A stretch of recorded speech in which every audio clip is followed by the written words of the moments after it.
Welcome to Toronto. The roof at Rogers Center is wide open. It's a spectacular night for a baseball game. The Yankees are back in town to take on the Blue Jays. Fireworks in last night's game. Fans filing back into Rogers Center, hopeful of seeing the same type of game here tonight. Hello, everybody. I'm Buck Martinez along with Pat Tabler. And Pat, in other sports, leaders are often very identifiable, but in baseball, they're very difficult to find out. We know the Yankees' leader is Derek Jeter. He's the captain. He's the shortstop. But the Blue Jays leader is developing right before our eyes. Jose Bautista is turning into that leader. He certainly is, and there's so much more to Jose Bautista than just the home runs that he's hitting this year. He's good in the clubhouse. He brings the best out of everybody. And then early in the game yesterday with this long home run, he gets him off to a good start, puts him up 2-1. Now, this is where leaders are made right here. He feels like he was being brushed back on purpose, and he stands his ground. Wanted to get a reaction from the young pitcher for the New York Yankees, and then late in the game when they need him, he leads them to another victory with a long home run. Another thing that leaders do, when you are playing the best team in the division, you step it up. Jose Bautista this year is hitting .378 against the Yankees with 5 home runs. That's how you lead a ball club. You lead with your actions and not with your words. Jose Bautista really had his emotions high last night. The Yankees did as well. And for more on the Yankees' reaction to last night, let's check in with Sam Cosentino. Well, Buck, when you read the papers today that were coming out of New York, and when you talked to some of the players and coaches, there was, in fact, no reaction. In fact, Joe Girardi never even brought it up during his press conference. One Yankees player I spoke to said, "What are you talking about?" So it's expected to forgive and forget. We'll see how it plays out here tonight. When the Blue Jays and Yankees hook up, you get a little bit of everything. Aaron Hill's 14th inning walk-off here at Rogers Center. Marcus Timms walks off the Blue Jays in the Bronx. History. Alex Rodriguez, number 600 of his career at Yankee Stadium. Bad blood. Intensity. A lot of excitement. Yankees and Blue Jays next.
Local independently owned home hardware or home hardware building center.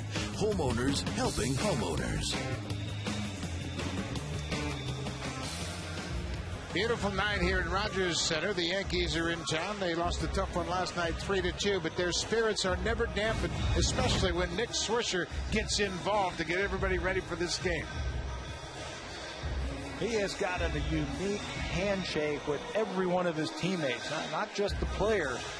We're talking trainers, coaches, the manager getting into it, Joe Girardi. And with a little help from our technical guys in the truck. Steve Donahue, the assistant trainer. Everybody's involved. A.J. Burnett. Kevin Long, the hitting coach, and Robbie Cano. They got a special one. And Tony Pena. He can still get down in the catcher's crouch. Yeah, you got him, Nick. The beauty of baseball. Let's take a look at the rest of the Yankees lineup. Jeter's back in the lineup. He did not play last night after playing 17 straight. He's worn out the Blue Jays this year. He leads their team in RBIs with 11 against Toronto. Swisher, Teixeira, Cano.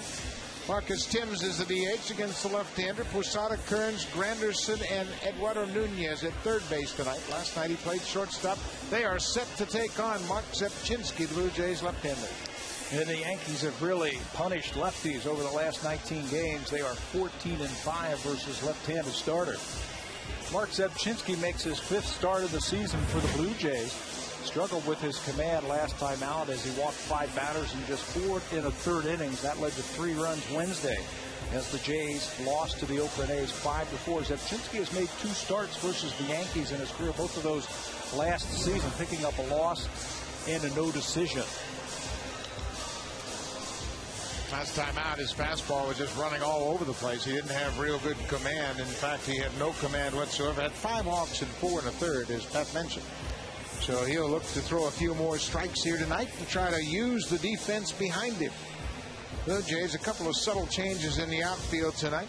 Travis Snyder starts in left field. Bautista and Wells, they are in their regular spots. On the infield, Escobar and Aaron Hill up the middle, and Carnacion and Overbay at the corners. And John Buck is back in the lineup after not playing the last 2 games. Jose Bautista was charged with an error last night when he was a little bit too quick on a ball hit by Mark Teixeira, but he also picked up his 11th outfield assist, throwing out a runner at first base on a botched hit and run.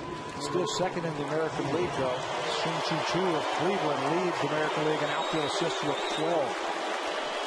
Well, the crowd is ready. You could hear when Jeter was announced as the leadoff man, the cheers went up. And I'm sure there were a few Blue Jays fans that were just giving that little courtesy boo because he's a Yankee. We are set for action here. Mark Zepchinski to Derek Jeter to start the game. First pitch on the ground to Hill. Jeter's retired. 1 pitch went out here in the first. Mark Zepchinski has made some subtle changes. We'll talk about that as the game goes along. But right now, let's take a look at the scouter report for the young left-hander. Fastball with some good tailing action on it. About 88 to 92 miles an hour. But it's the tail that makes it work. Tough on the lefties this year. He's got a power curveball and a good slider. Lefties hitting just .211 against him. He needs to stay on top. When he does that, the fastball is going to have some more sink to it. And he was telling me yesterday that really has helped his changeup. Here is the aforementioned Nick Swisher. Switch hitter batting right-handed against Zepchinski. First pitch strike. Second year with the Yankees. It's a good one. Although he struggled against the Blue Jays, hitting just .237. Breaking ball 0-2. If he can command that breaking ball and throw it like that down away from these right-handers, he's going to be awfully tough. It's a power curveball and a good slider. He says he hasn't been able to, or hasn't needed to use his slider that much because his sinker has been so good. 0-2. Breaking ball drilled down the right field line, and this is a fair ball. One bounce into the seats, out of play. It's a ground rule double for Nick Swisher. Moving up to 300 is Nick Swisher. You can see why with that approach with 2 strikes. He saw the breaking ball for strike 2. Zepchinski went back to the well one more time. Caught too much of the plate, and with that short stroke the other way, Swisher's going to have another extra base hit. Just inside the right field foul line. Swisher's at second for Mark Teixeira. 1 out here in the first. Fastball missed away. Teixeira 1 for 4 in the game last night. He struck out twice and hit into a double play.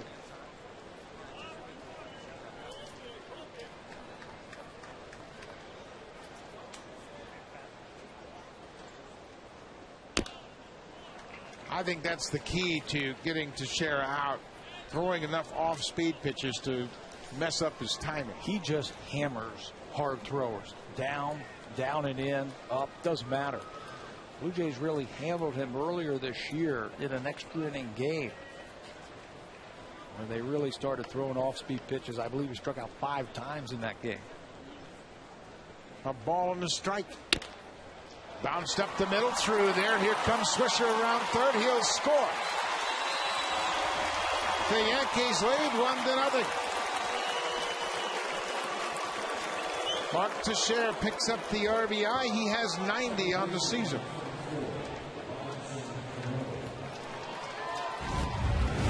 Been hitting very well with runners in scoring position. Just get the ball down and bounce it right back through the middle. Those 90 RBIs places him 5th.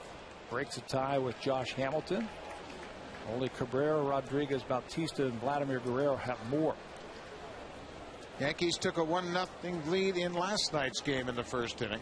Robinson Cano drove in the first run of the ball game with an opposite field double. He's in the batter's box now with Teixeira at first.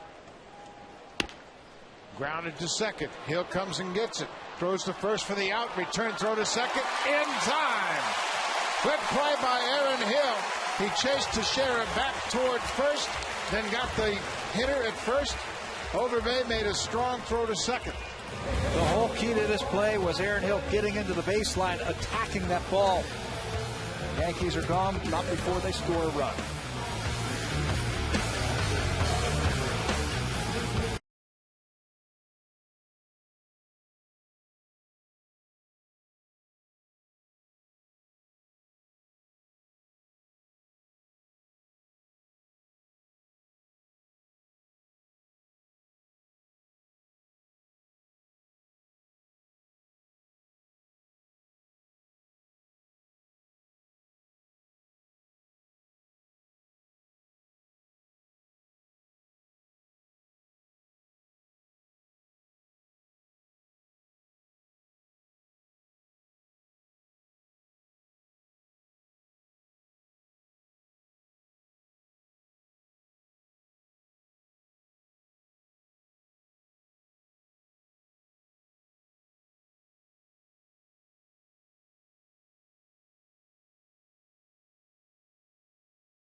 John Markham with today's starting lineup. Leading off in left field, lunchbox hero Travis Snyder. Second, shortstop Escobar. Hitting third, right fielder, home run king Jose Bautista. Hitting fourth, center fielder, 3-tie Vernon Wells. DH hitting fifth, Adam Lind. Hitting sixth, second baseman Aaron Hill. Hitting seventh, first baseman Lyle Overbay. In the 8-hole, catching, doing a great job this year, John Buck. And hitting ninth, playing third base, Encarnacion! With a little punctuation point, Sean Markham. The lineup, well done. Dustin Mosley, this is with the first pitch to Travis Snyder. Snyder's been scuffling over his last 9 games, hitting $152. Blue Jays down by a run as they bat here in the first.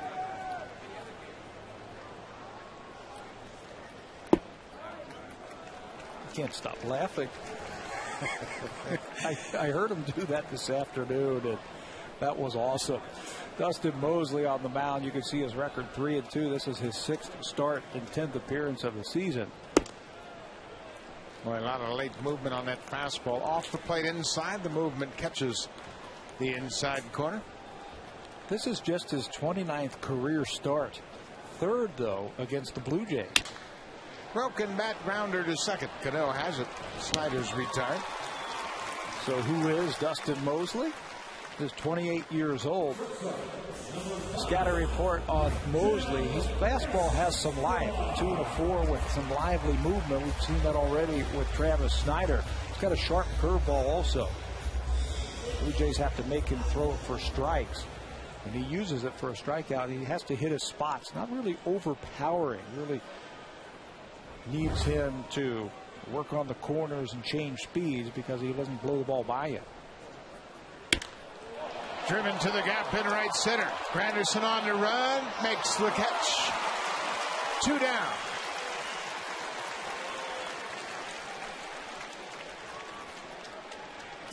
Right fielder, number 19, Jose Bautista.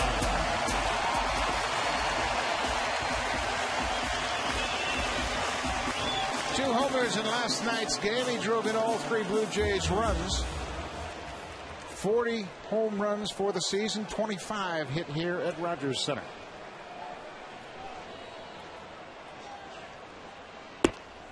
Curveball outside from Mosley. As Pat mentioned earlier, Bautista's hit 5 home runs against the Yankees this year.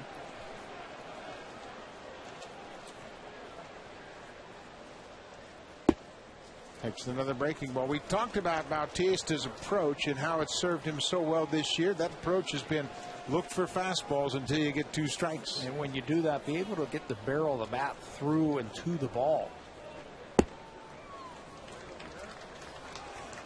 It's so important that you don't go around the ball. Some of the mechanical adjustments that Dwayne Murphy has been working with Jose Bautista. Don't go around it. Let's see you go through it, and it's worked wonders.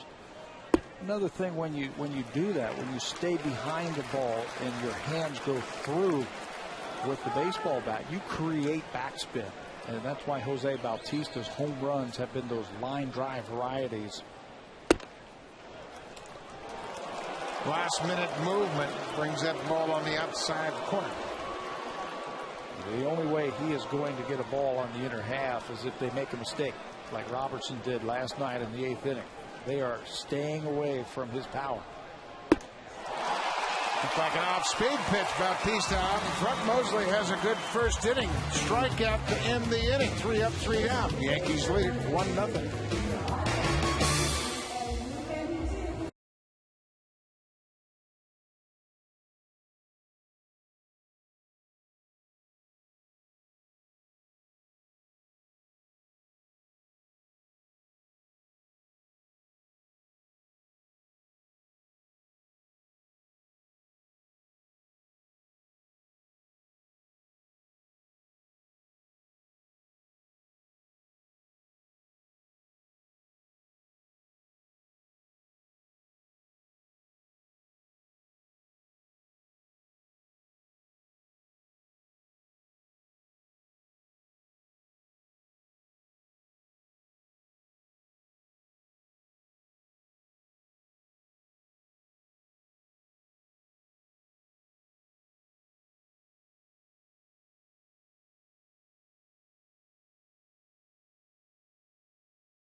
Tuesdays here at the Rogers Center. Follow the Blue Jays on Twitter at twitter.com/Blue Jays. At Blue Jays are looking for an MVT, that's a most valuable tweeter. Participate and help decide which follower will be tonight's winner. Submit your questions to Pat and Buck, and yours may be chosen as the Twitter question of the game. Answer Twitter trivia, and you can win prizes such as Tweeting Tuesday t-shirts and autographed baseballs. Base hit up the middle, guys. Marcus Timms leads things off with a single here in the second. Timms in the DH spot tonight with the left-hander on the mound. He has hit very well against the lefties this year, up over 300 with an on-base percentage close to 400. Not wasting any time that time against Zebczynski. Jorge Posada, the catcher tonight. He was the DH last night. He's got a mini 4-game hit streak going with a couple of home runs.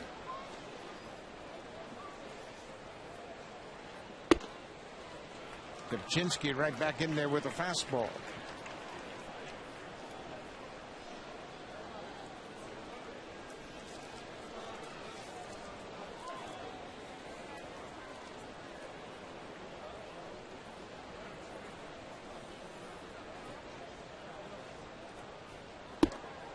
Just off the plate inside. A ball and a strike to Posada.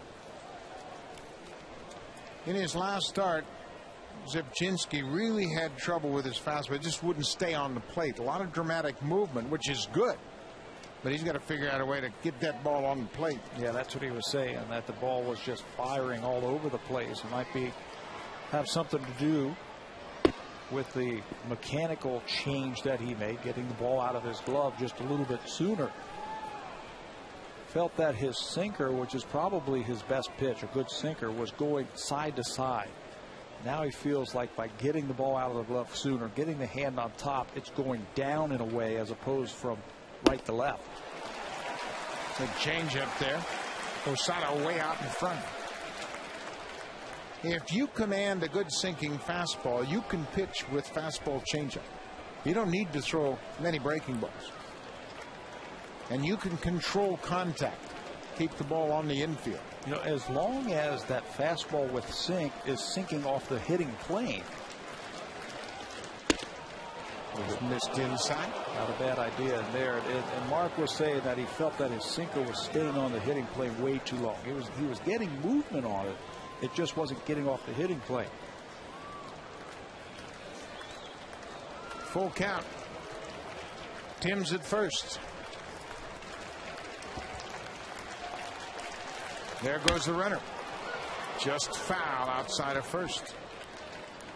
Posada waited back and got that breaking ball, hit it well, but just foul. That's an interesting point you make about the ball running. When a ball is moving, if it moves on a flat plane, it stays on the barrel of the bat.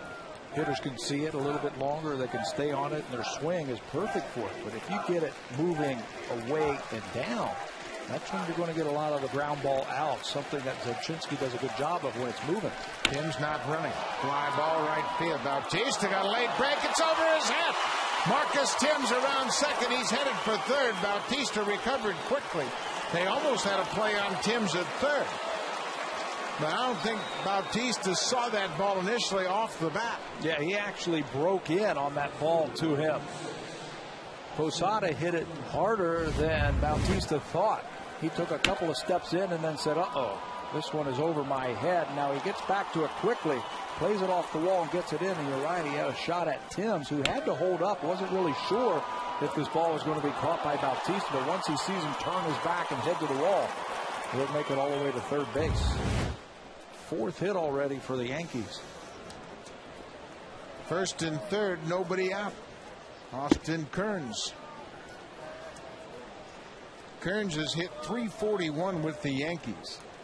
His combined average is .281 between the Indians and New York. What a find for the Cleveland Indians. They signed him as a free agent because they needed a right-handed bat in that outfield. Got off to a great start, and they turned it into a trade to the Yankees for some prospects. Hit his 10th home run of the season on Sunday against Seattle. That extended his current hit streak to 11 games.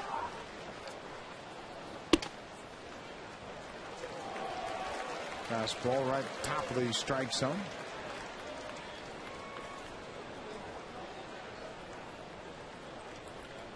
So far, we've seen the Yankees with a very patient approach, going the opposite way against Zebczynski, not trying to pull that sinking fastball. Yeah, they know they'll be beating it into the ground. The right-handers have gone up there looking for the ball away.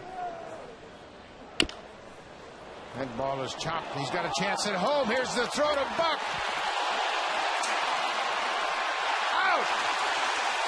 John Buck blocked the play. Timms knocked the ball loose, but Marcus Timms never touched home plate. Buck was able to recover in time to put the tag on the Yankee DH. And to Mark Wegner, the home plate umpire, he didn't signal anything because he saw the whole play right in front of him.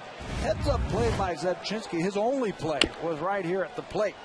Not a good break by Timms, but watch him at the plate. As he goes across, the ball is kicked out. Wegner doesn't say anything, and there, he says you got him, and the out is recorded.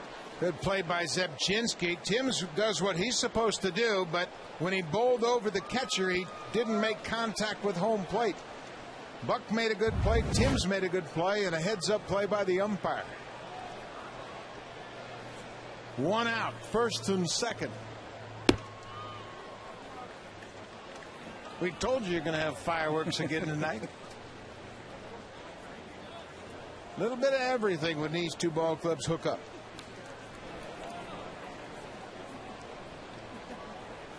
First and second, one out. Curtis Granderson.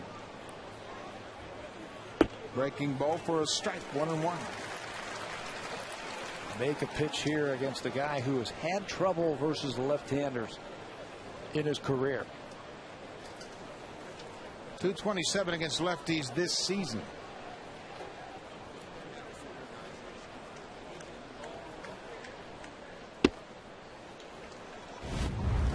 Let's look at it one more time as Timms comes in, tries to jar the ball loose, goes right over the plate, and then knows that he didn't get there. Heads up play by John Buck to stay with it and record the out at home. Way out in front, fouled into the upper deck.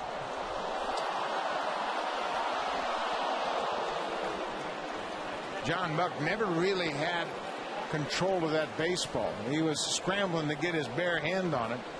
When Timms made contact with him, he knocked the ball out of his glove. But Buck stayed with it.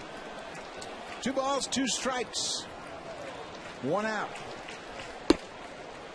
Full count.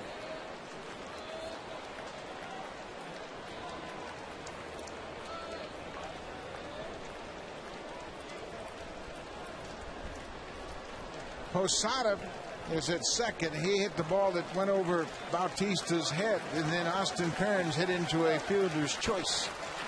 Breaking ball. Ball 4. Zebchinski walks Granderson to load the bases. He has the confidence to throw a breaking ball when he's behind. 3-2. That time John Buck held it right there for him, but it was up to load the bases.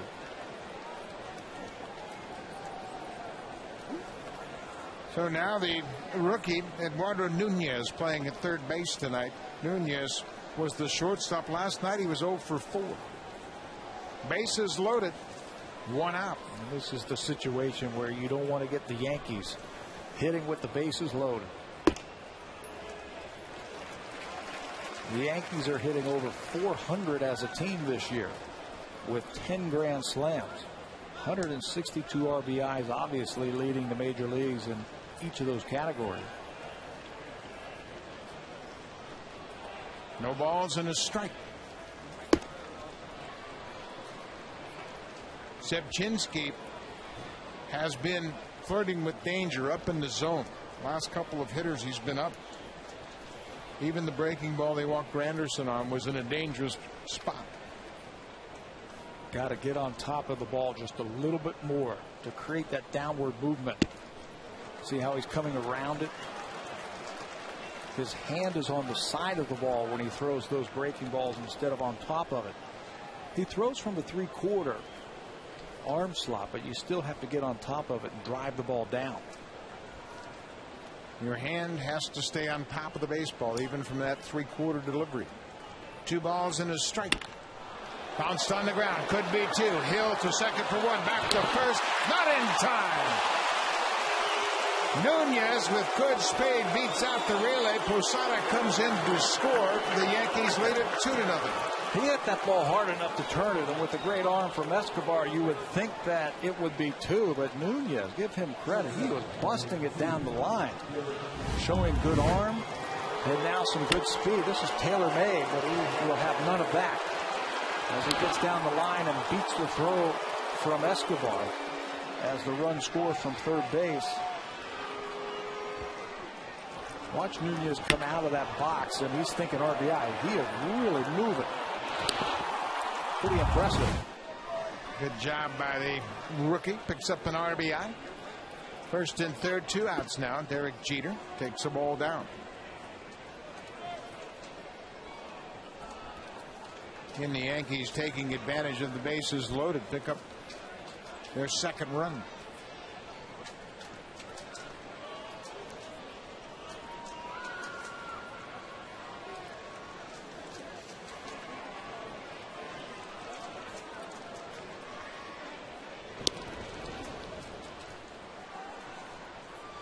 Bang, bang at first. Good feed from Hill and a good strong throw from Escobar, but clearly he hit the front of the bag, so he got there a little bit quicker and beats it out for the RBI. Just off the plate. Back a pretty good pitch. 2-0 to Jeter. Jeter's the active hit leader. 2,891 career hits for Derek Jeter. Did not play in last night's game.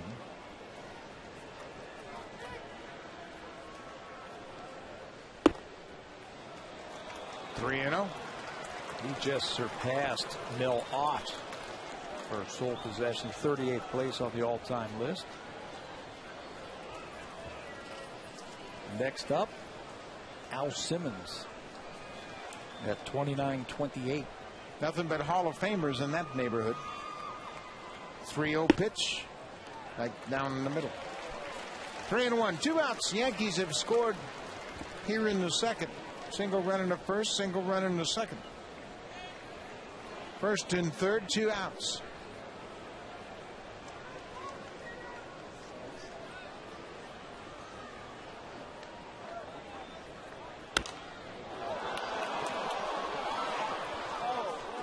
Derek Jeter, the leader, the captain of the Yankees. Among the leaders in franchise numbers. Games played, he's second. Average, he's fifth. Fourth in runs scored. First in hits and second in steals. A long and productive career for Derek Jeter. And it's still going strong. 277, 9 homers, 57 driven in this year. No slowing down. Full count, 2 outs. There goes Nunez at first. A fly ball into right. Bautista's got his eye on this one and makes the grab. The Yankees score 1. The Blue Jays minimize the damage. Toronto trails 2-0.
For every home run Toronto hits in tonight's game, you could win Sharp Aquos products, including a new HD Quadron TV and Blu-ray player. Enter online at hitahomerun.sharp.ca.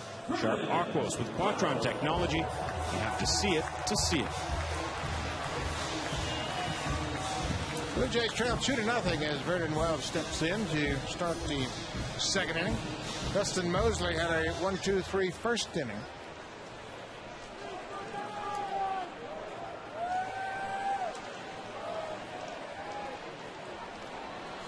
Last time Mosley faced the Blue Jays, he had a 2-0 lead after the first inning. That was matched up against Ricky Romero. Romero gave up a 2-run home run to Mark Teixeira in the first. That was just one of 2 hits Romero would give up all day long. Blue Jays came back and won that game. Fly ball left field. Austin Kearns comes in.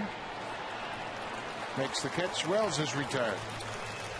Blue Jays have really played the New York Yankees very tough this year. They actually have won 6 of the 10 games that they have played against them, pitched very well, and they have blasted the ball out of the ballpark a few times. Well, they sure have. 11 more home runs than the Yankees. Both teams really haven't hit much. Yankees hitting .219, the Blue Jays hitting .229. More of a surprise that the Blue Jays have been able to hold the Yankee hitters down to a .219 average. Adam Lind looks at a first pitch outside. Lind had a tough night last night, 0 for 4 with 3 strikeouts. 2 for 17 over his last 5 games. Really seemed like he was starting to come out of it right before that road trip, before they went out to California. He was getting multi-hit games. He was staying back, really drilling the ball right back through the middle and the other way. Boston pitched him very tough, and last night the Yankees pitched him very tough.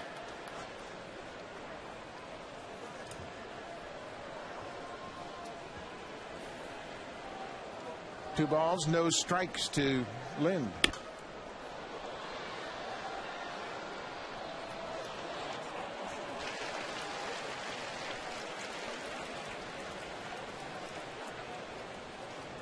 Facing Mosley with that good moving, sinking fastball. I guess you have to set your sights a little higher than you normally would. And that's the problem that he has had, swinging at that high fastball. Drives this one to left field. Kearns momentarily stayed back. Now he comes in. 2 quick fly ball outs to left. You could win an all-new Honda CRZ and other great prizes when you vote for the Honda Play of the Month. Vote today at BlueJays.com. Beautiful night in Toronto. Roof is open. It's cool. About 72 degrees. Perfect night for baseball. Aaron Hill over his last 16.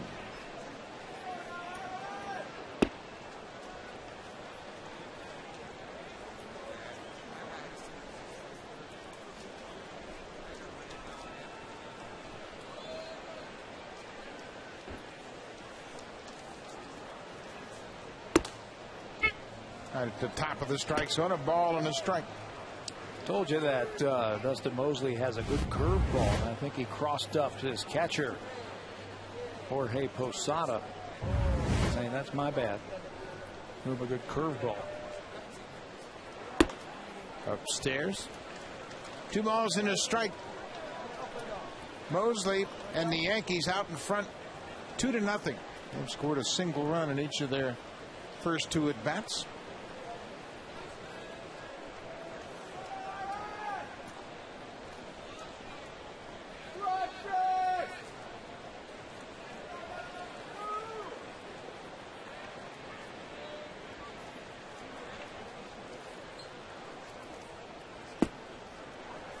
Three and 1. Hill's had success against Mosley in the past. 3 for 5 in their head-to-head battles. Got the count in his favor now. 3 balls and a strike.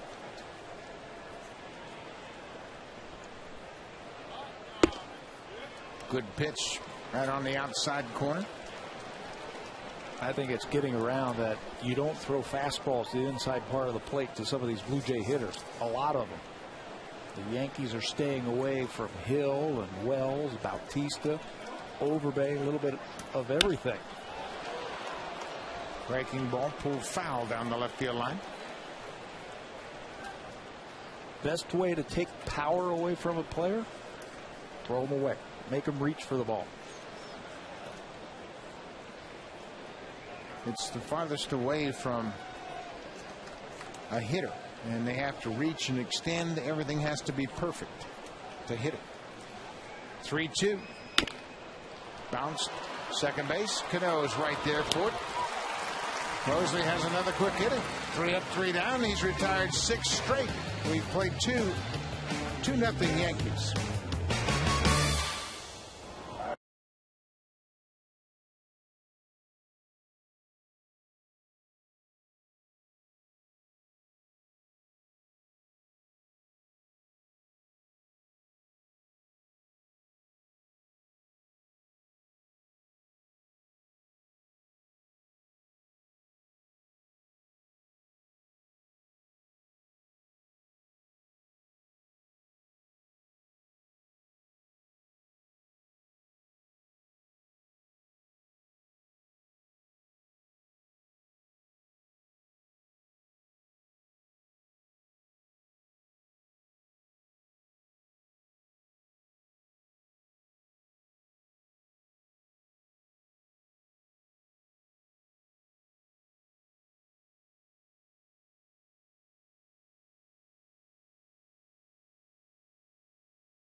Jays on Rogers Sportsnet. Brought to you by your local independently owned home hardware or home hardware building center.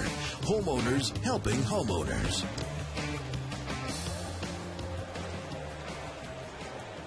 It'll be 2, 3, and 4 for the Yankees here in the third inning. Swisher, Teixeira, and Robinson Cano to face Mark Zebczynski. Yankees have scored 2 runs on 4 hits.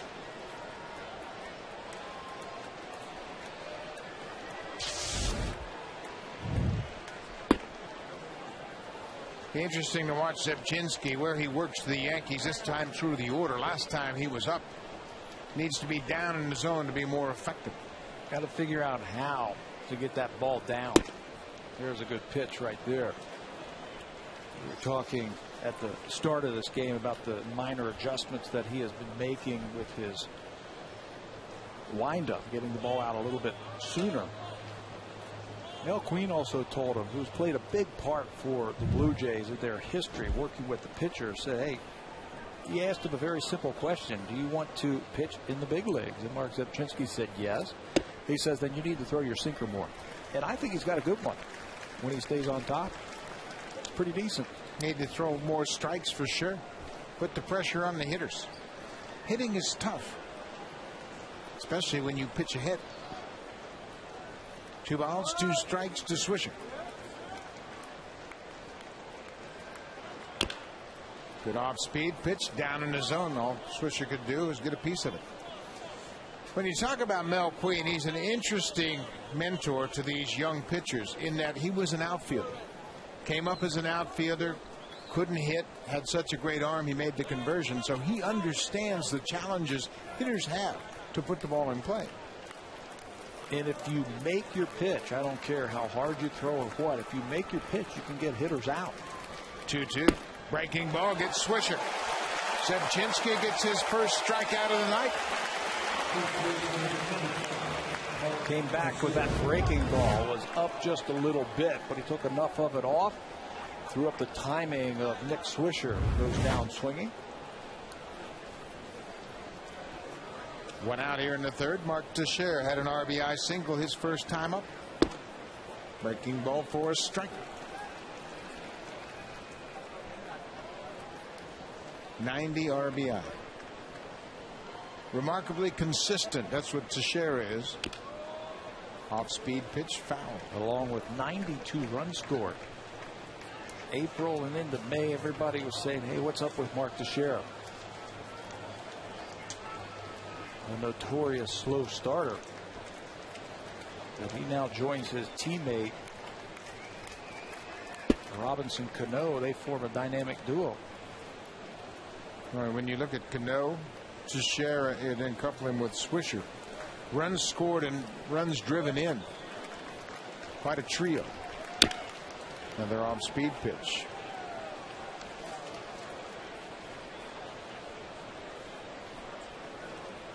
Of course, you can't talk about the Yankees without talking about the impact of Alex Rodriguez.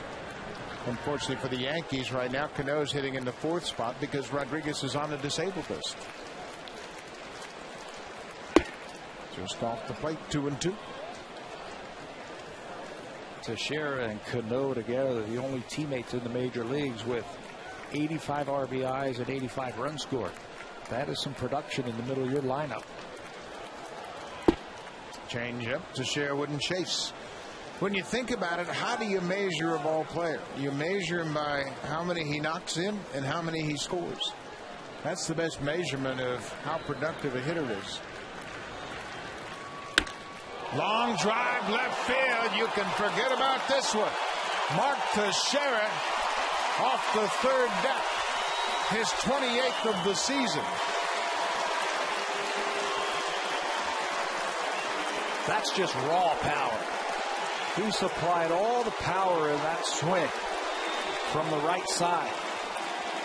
We saw him last night, left-handed. He's a little bit quicker, likes the ball down and in, but from the right side, he likes to be able to extend, and he likes the ball up. That's what this pitch looked like. Breaking ball up, and he muscles it. Look how far this ball goes to left field, right off the face of the 3rd deck. His 9th home run, batting right-handed. He's at 19 as a left-handed hitter.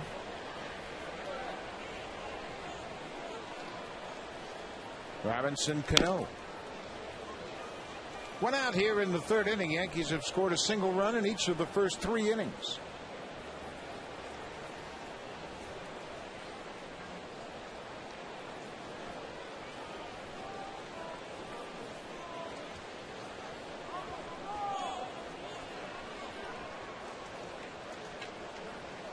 Oh, 0-2. Wouldn't chase.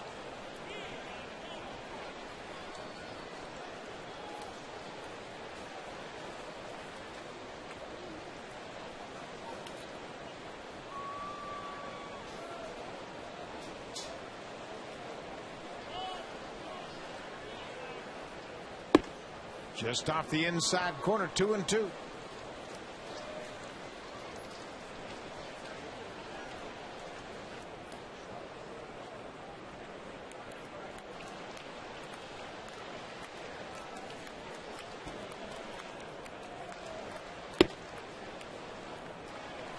That's been a strike before tonight. That time it was high, according to Mark Wagner, the home plate umpire. Full count, 1 out here to Robinson Cano. Now they have some decisions here. What do we do? Cano has really worn out lefties this year. Right in on his fists, literally. Trying to find some consistency has been Mark Zebczynski at Los Angeles against the Angels. Brilliant. 7 innings, just 2 hits, no earned runs. The whole key, base on balls, 0. At Oakland, it just wasn't there. 4 1/3 innings, 5 base on balls. Pitches per inning, very important at 17.1 against Oakland. Still trying to find that consistency. Consistency from inning to inning, from start to start. Not unusual for young pitchers to experience that. Have a good inning and then can't figure out how to get back to that. And especially young pitchers who are changing a few of the fundamentals in their windup. I know you talked about it in that Oakland game about taking the ball out a little bit early. That's got to feel foreign to a guy who's never done that before. And I'm catching him tonight at times going back to leaving it in the glove just a little bit longer. Yeah, he was so excited before the game against the Angels because he felt like that was a real key to his success. And in that game in Anaheim, that worked very well. Marcus Tim swings at a breaking ball. 0-2.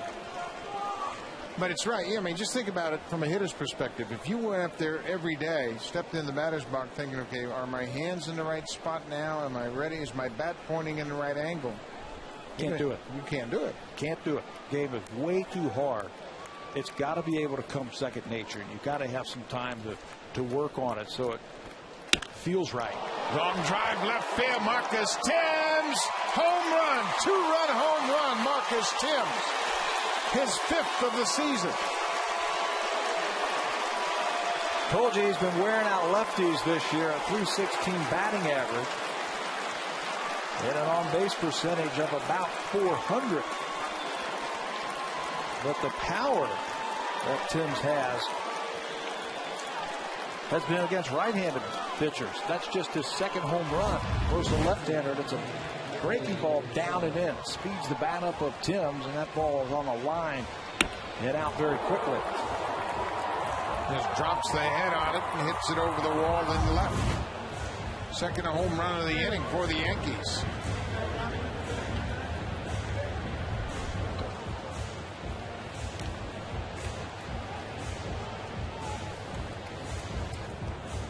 Bruce Walton out for a short visit with Mark Zebchinski.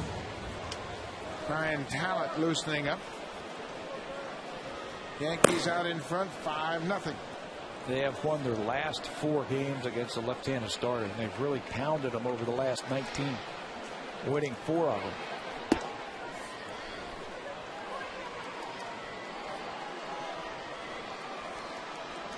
Posada hit a ball over Bautista's head and right. He was held to a single. 2 balls and no strikes. 1 out here in the 3rd inning. The Yankees have jumped on Mark Zebchinski. 5 runs on 6 hits. Another drive to left field. Travis Snyder at the wall. We'll just watch this one sail away. Jorge Posada, his 16th.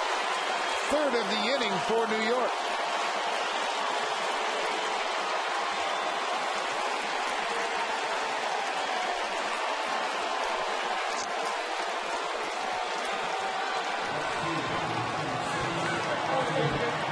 Yankees showing off some power tonight. First Teixeira, then Timms, and now Jorge Posada.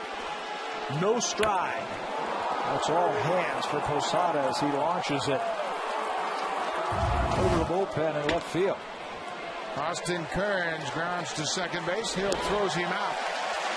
His 2nd out of the inning.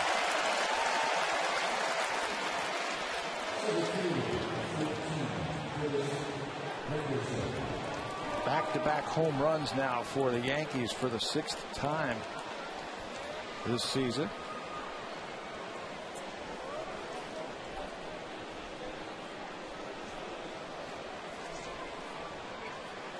Curtis Granderson picks a breaking ball for a strike.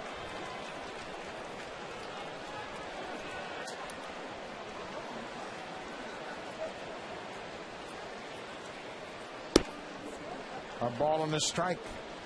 6-0 Yankees.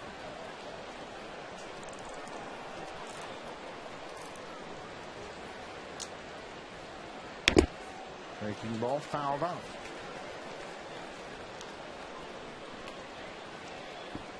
Granderson trying to smooth out his swing. Just a .244 average. He does have 13 home runs. They want to get a little bit more consistency in his at-bats. Base hit into right field for Granderson. Another ball was up. And he hits it into right with 2 strikes.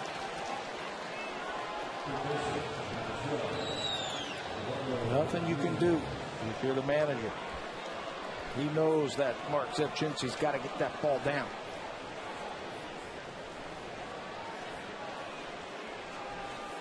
Eduardo Nunez had a fielder's choice and an RBI in his first at bat.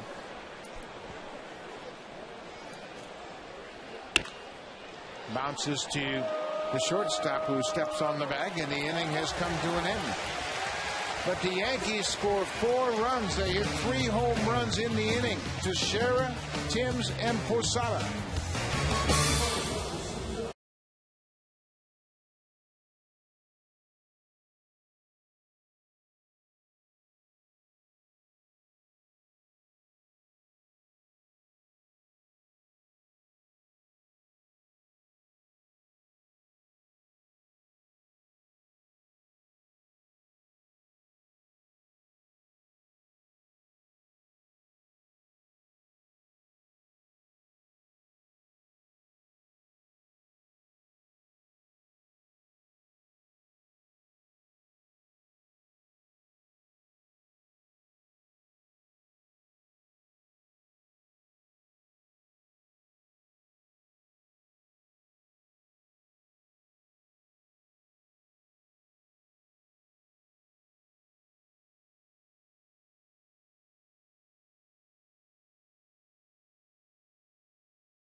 Runs in the 3rd inning. Bruce Walton, the pitching coach, talking with the starting pitcher Mark Zepchinski, kind of breaking down what went wrong in that last inning. Sean Markham always involved when there's some teaching going on, just talking about what possibilities might be able to turn Zepchinski's game around for him. Yankees basically have been on him all night long. They hit into a double play to end the first, had a runner thrown out at the plate, saved another run, and then the 4 runs on 4 hits in the 3rd. Lyle Overbay pops the first pitch up. Dustin Mosley's retired all 6 batters he's faced. Blue Jays got some work to do. One at a time. That's a good guy to start it. 6 for 12 in his last 4 games.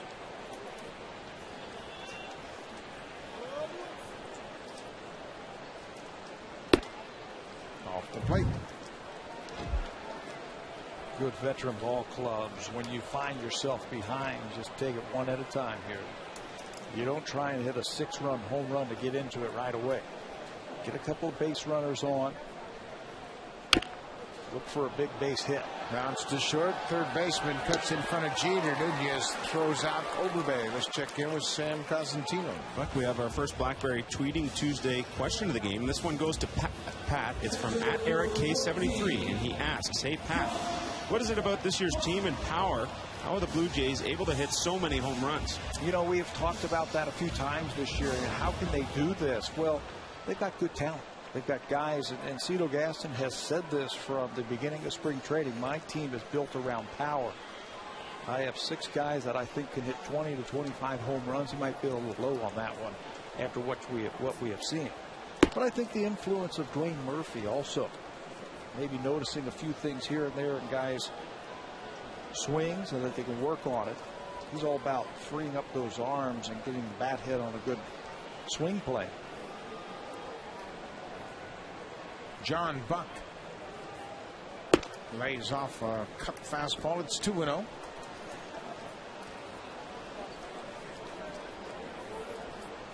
They have done wonders, both Cito Gaston and Dwayne Murphy, with John Buck. What a season he has had. He's always been very strong, but he stays back now. And for a big man, he's got a very short swing. 2 balls and a strike. Buck has established career highs in RBIs, 52. His previous high was 50 when he played for the Royals.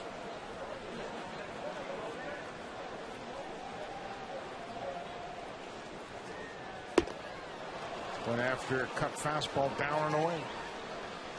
You know, hitting coaches can't take, I'll call them punch and Judy hitters or slap hitters. You can't make them home run hitters. The type of players that the Blue Jays have, they're big, they're strong, they swing hard, and they produce a lot of home runs. So that's how their team is built. And that's why there are so many home runs. Mosley makes a good pitch to strike out John Buck. See where the Blue Jays stack up in the American League. 190 home runs. That leads the Red Sox well ahead of the Yankees, the White Sox, and the Rangers. Hitting a home run is a great thing. It's exciting for the fans. It's exciting for us up here. But I bet you if you ask anybody in the Blue Jays, the left ball ripped in the left field by Encarnacion. Over the long haul, balance would be just a little bit better. Better chance to score more runs with some more speed, where you can create some more runs, maybe a higher batting average. No problem with this one for Encarnacion as he gets it by Nunez very quickly. And the Blue Jays have their first hit. First base runner, Nunez, is at first for Travis Snyder.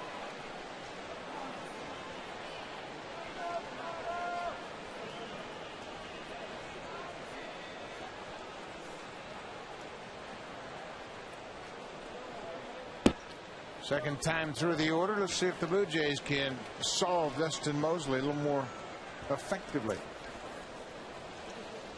Mosley had a couple of strikeouts, allowed just the one hit first time through the order. Bounce outside of first. I think the one area where Cito Gasser would really like to see this team's offense improve is on base percentage. Have better at bats, maybe a little more deeper counts.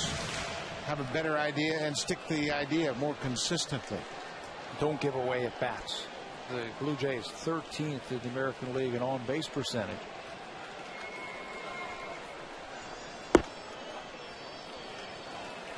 Two balls and a strike.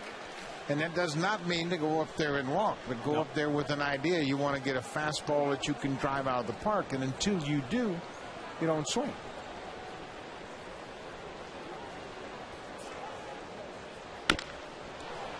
Bounce to Teixeira. He'll go to the bag and end the inning.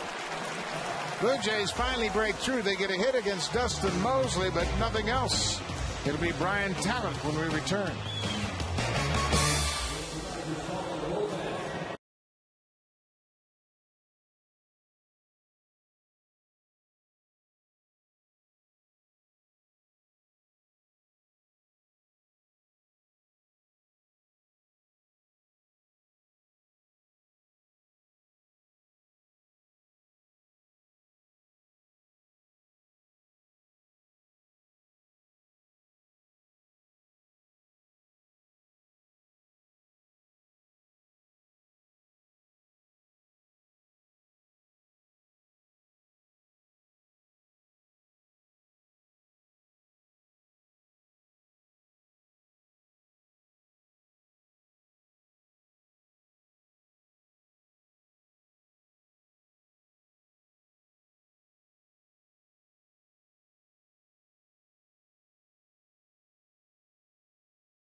Just 3 innings. He allowed 8 hits and was charged with 6 earned runs. He never really got into a good groove at any point of this ballgame. Certainly couldn't get the ball down, and then the Yankees really made him pay for that. Couldn't get the sinker down. The breaking ball was going around the plate, and when it was over the plate, it was up. So he will take the rest of the night out. You see Sean Markham working with him about how to get that arm out there to get that ball down just a little bit more. Be a little bit more consistent. New pitcher for the Blue Jays, Brian Talent, takes over. Left-hander Brian Talent comes on. Look to the top of the order, Derek Jeter.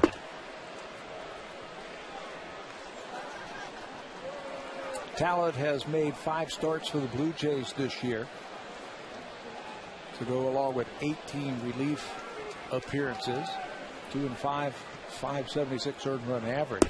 Long man out of the bullpen for Cito Gaston.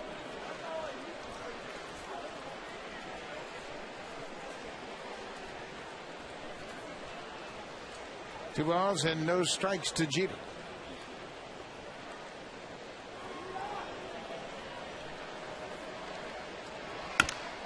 Pops this one up. Bautista, again, having trouble picking up the ball off the bat, came in initially. When the ball was high enough, he was able to track it down. One out here in the 4th. Aaron Hill was having trouble also with that pop-up. He didn't see it. Usually on fly balls, watch it there, he has no idea where that is. As an infielder, once you see it into the outfield, you point to where it is. Lyle Overbay picked it up. Aaron Hill lost it. He said, did you see it? That's why you have to communicate infielders with one another and infielders to outfielders as well. Nick Swisher drills the first pitch right to Travis Snyder in left. 2 quick outs here in the 4th. Well, that is something that Brian Talent's going to have to do tonight. Have some quick innings, throw a lot of quality pitches, hold the Yankees right there to give the offense a chance to get back in this game and save that bullpen. Mark Zepchinski just 3 innings tonight. The most discouraging part of starting when you have a short outing, you got to wait around 5 more days to play. There'll be better days. Mark Teixeira's had a good night. Solo home run and a single. He's driven home 2.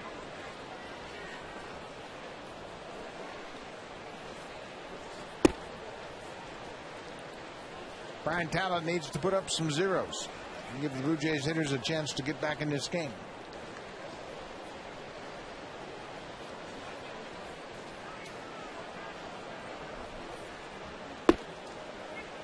There's a good fastball.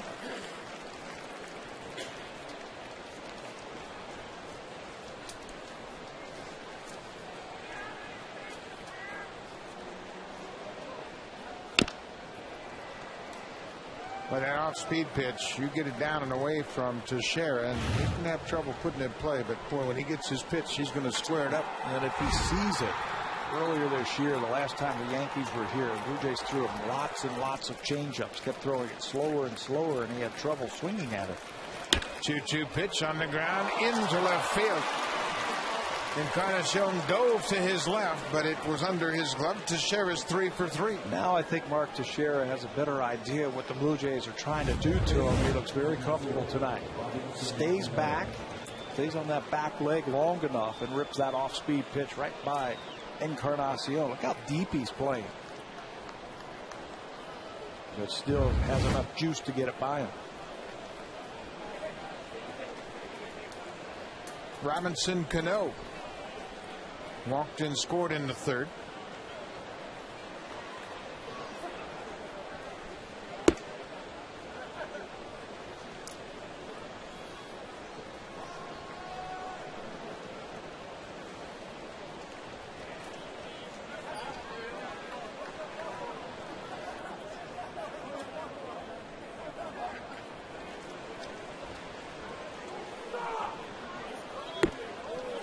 Cano chases a high off-speed pitch. A ball and a strike. You don't see that often from Cano. He's got pretty good discipline at the plate. But with runners on, he's swinging a little bit more this year. He's in a productive spot in the batting order. With runners on, he is expanding the zone just a little bit more. This one's popped up on the left side. Encarnacion over into foul ground. Makes the catch. Brian Talent gets out of it, gives up a 2-out single and nothing more. Blue Jays got some work to do.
every time Toronto hits a home run in the 4th inning, someone will win a 40-inch Sharp Aquos Quatron TV plus Blu-ray player. Quatron, it's 4 colors, not 3. To enter, visit hitahomerunwithsharp.ca.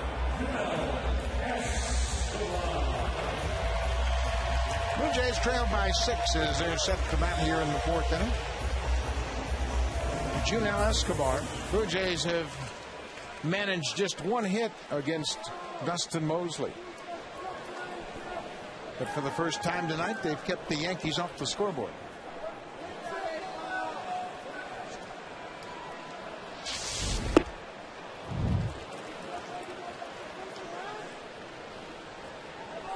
Escobar was ejected from last night's game. Very bizarre circumstances. He was out at shortstop after a 5th inning at bat. Jerry Meals threw him out from home plate. I think it had to do with something, the curveball. The pitch right before he made the out was called a strike.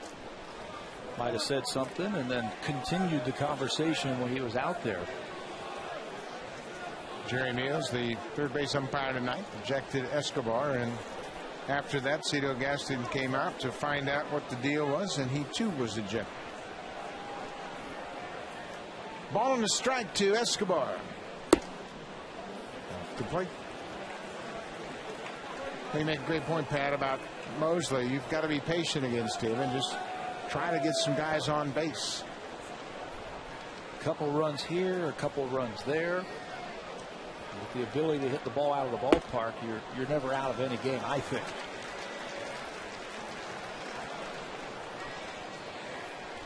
Mosley was a good sign by the Yankees. Picked up in December last year as a minor league free agent. Pick up a veteran, maybe catch lightning in the bottle, especially this time of the year when you need a veteran to throw. Lead off walk, that's a start.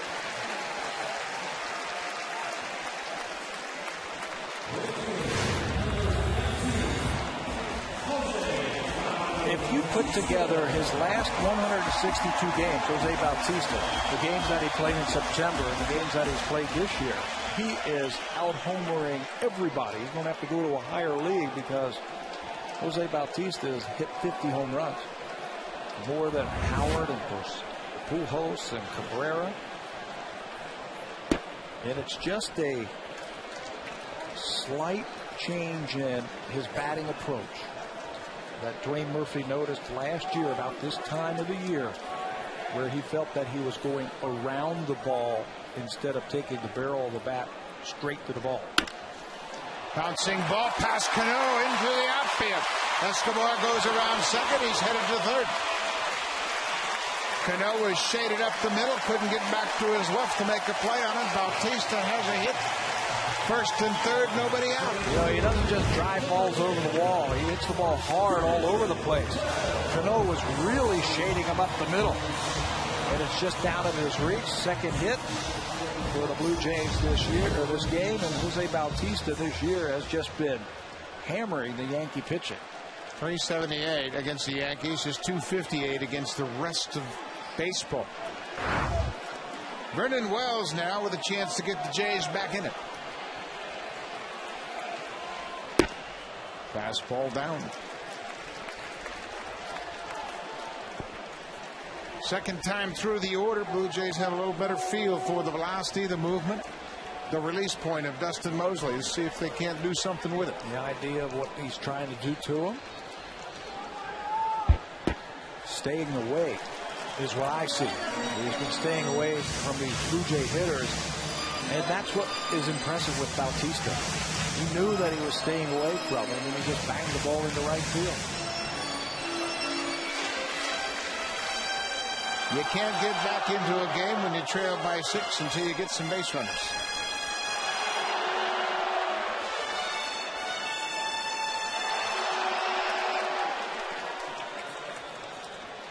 Fourth inning. Nobody out. Runners at the corners.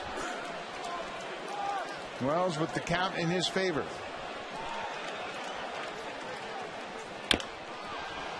Bounced outside of third. Mosley's not going to come at you in these fastball counts. He's going to try to get that breaking ball to the corner, get you to chase that two-seamer. To the right-handers, he's going to stay away. The only time I think these right-handers are going to see a ball in the inner half is if he makes a mistake or he comes way in to pull you off the plate. Wells hit a homer off Mosley in New York back on the 3rd of August. Base hit right field. Escobar in. Bautista headed for third. Vernon Wells puts the Jays on the board. I think they certainly have figured out what he's trying to do to him, keeping the ball away, and instead of trying to pull it, you only end up pulling it and hitting it into the ground. First Jose Bautista, and now Vernon Wells goes the opposite way, and they are rewarded with a base hit. A little inside-out swing there. And that's a great example of how, even when that ball moves, if it's up and away, you can put it in play. You can reach it. It's when it's down and away where you have a lot of trouble trying to do something with it. Adam Lynn. Nobody out. Off the plate.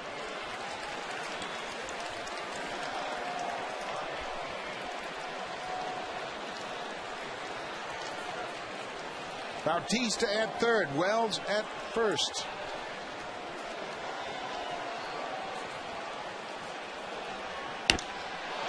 Fly ball left field. Kearns coming in. Bautista tagging, will bluff and hold. Wasn't deep enough for Bautista to score. And Austin Kearns has a very good, accurate arm. Played some right field with the Cincinnati Reds. So you know he's got a good arm here. You're not going to be running into an out when you're down by 5 runs.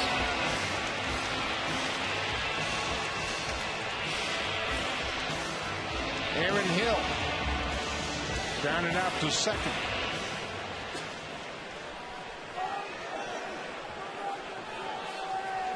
One run in here in the 4th.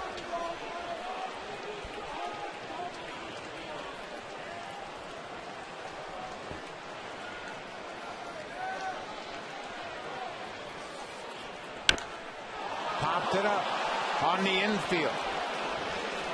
Cano over near first, makes the grab. Hill pops up on the first pitch. 2 down.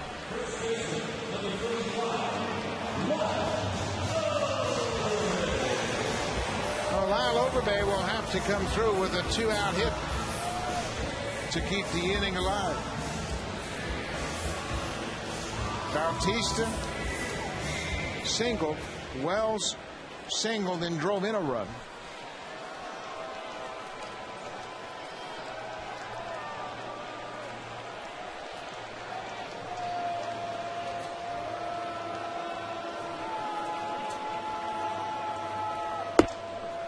Cutter off the plate inside. He's been swinging a hot bat, so you got the right man in the right situation here. This is the beauty of the home run.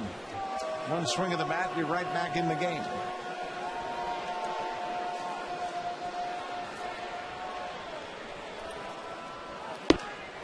Breaking ball off the outside corner.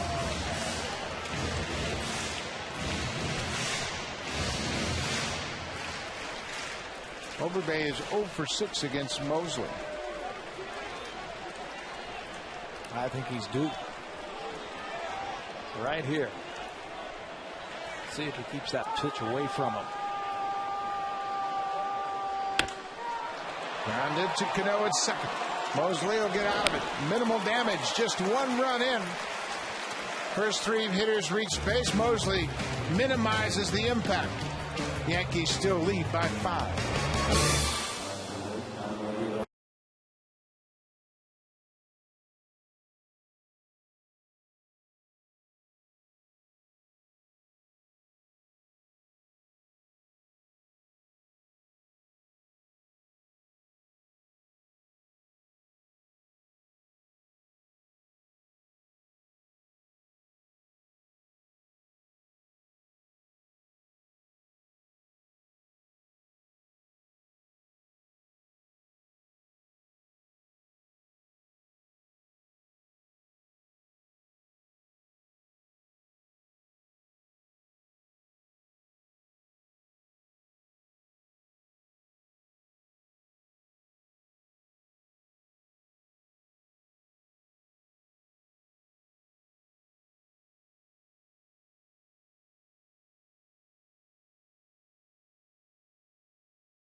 Zone are the Arkells and friends, courtesy of TD Canada Trust.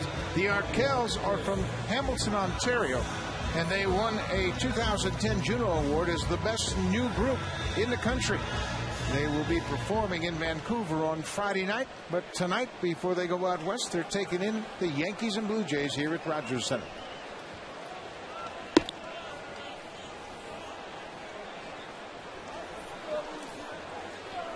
Blue Jays cut into the Yankee lead, but just by one, and it's Marcus Timms who's done a lot of damage here tonight. Timms hit a 2-run home run, part of that 4-run third inning. He's 2 for 2 tonight. Brian Talon in his second inning of work came on in the 4th inning and allowed just a 2-out single.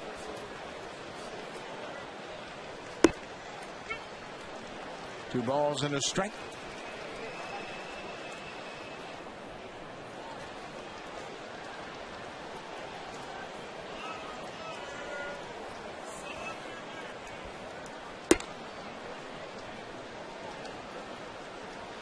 Yankees scored single runs in the 1st and 2nd, and then had a big 4-run inning that included 3 home runs.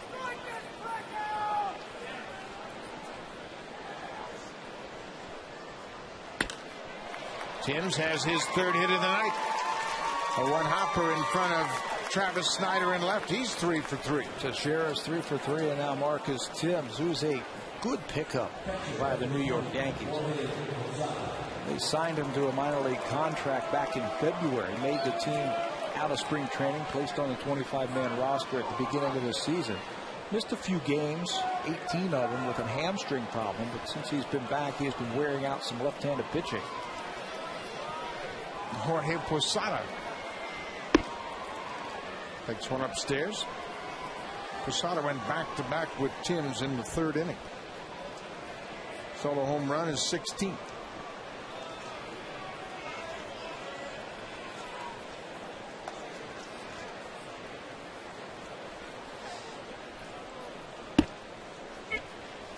Ball on a strike.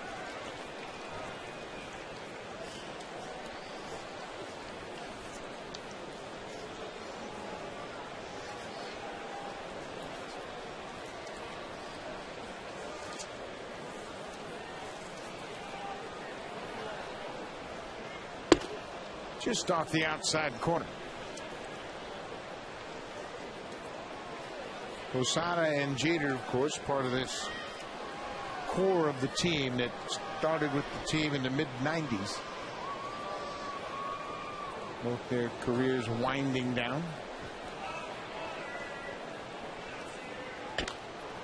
This is popped outside of first. Overbay with a long run on the warning track. Makes the catch. Good play by Lyle Overbay right in front of the wall. He is holding that runner on at first base.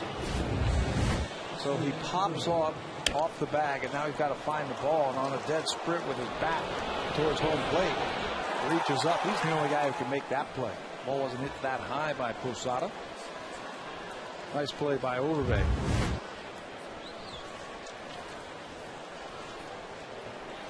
Austin Kearns 0 for 2 tonight. Down and in for a ball. Yankees always seem to pick up veteran hitters right at the trade deadline because they know that they're going to be in the playoffs. They know that they're going to be playing in October, and they need some guys who've been there before. Kearns has been around. He has had a lot of injuries in his career. But when he was healthy with Cincinnati, he put up some big years. Had a great rookie season, hit over 300 with the Reds. And that's the one thing about the Yankees. Yeah, we talk about their high payroll, but that high payroll allows them to go out and get veteran players as role players. How about Kerry Wood to set up Mariano Rivera now in the bullpen? $10 million. Lance Berkman. You get veteran players down the stretch, and that's what the deep pockets can afford you to do. Berkman is on the DL. He is not eligible to come off until September the 3rd. He's got an ankle problem.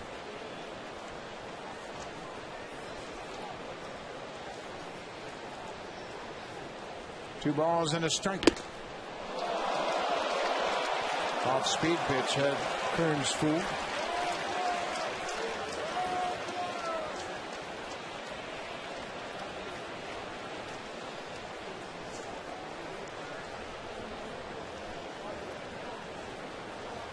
But the Yankees, they spend their money well. And they have a lot of it, but they spend it very effectively. Marcus Tim's another example of a guy that's a veteran player that was a regular. Now he's a role player.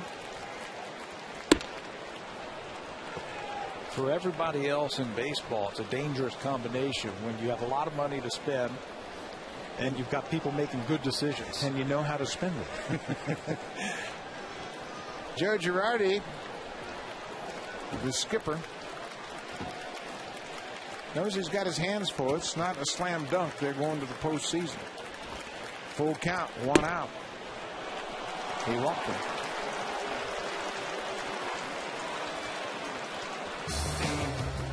You could win an all-new Honda CRZ and other great prizes when you vote for the Honda Play of the Month. Vote today at BlueJays.com.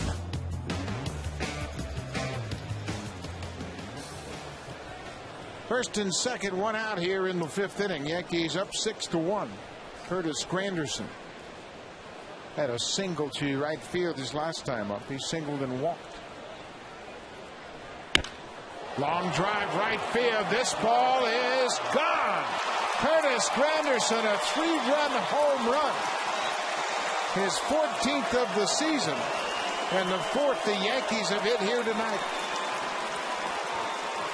Told you that Granderson has had trouble versus left-handed pitching this season and in his career. Just his 2nd home run versus a left-hander this season. No doubt about this one. Hunting for the ball in the middle of the plate. He gets it and whacks it hard to right field. No doubt about it. Jose Bautista gives up on it. It's off the back wall. Thought that was a good pickup by the New York Yankees to get a young center fielder to replace Melky Cabrera when they traded him to Atlanta. He also hit 30 home runs last year for Detroit. So it's 9-1 for the Yankees.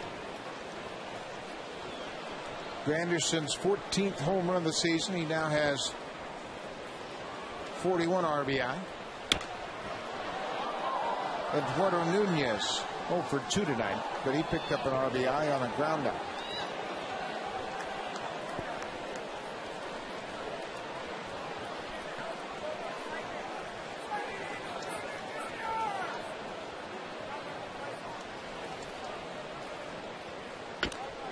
Another foul back.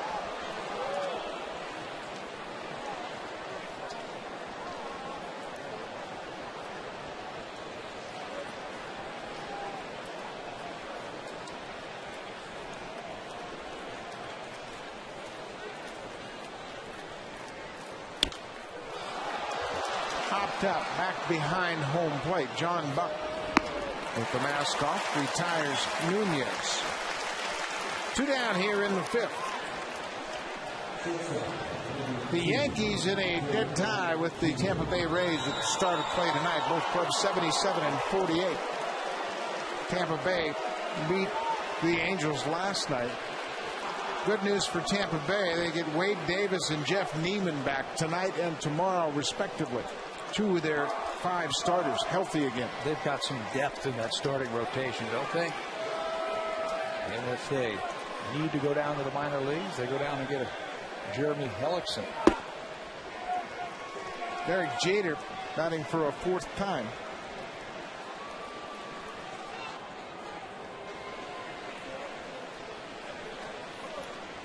Facing Talent for a 2nd time.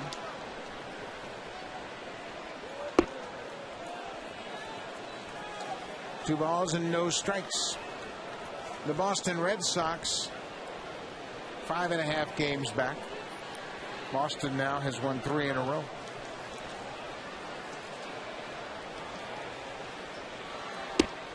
There's a strike. Johnny Damon turned down the opportunity to join the Red Sox. He was claimed on a waiver claim by Boston, but he had the right to turn down the deal, and he did. Red Sox 6 games back in the loss column of the front-running Yankees and Rays. Derek Jeter to left field. This ball is gone.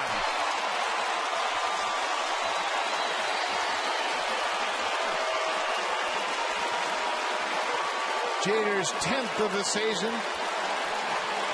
The 5th Yankee home run tonight. Flexing their muscle, the New York Yankees. Derek Jeter going deep. Looked like a fastball down and in.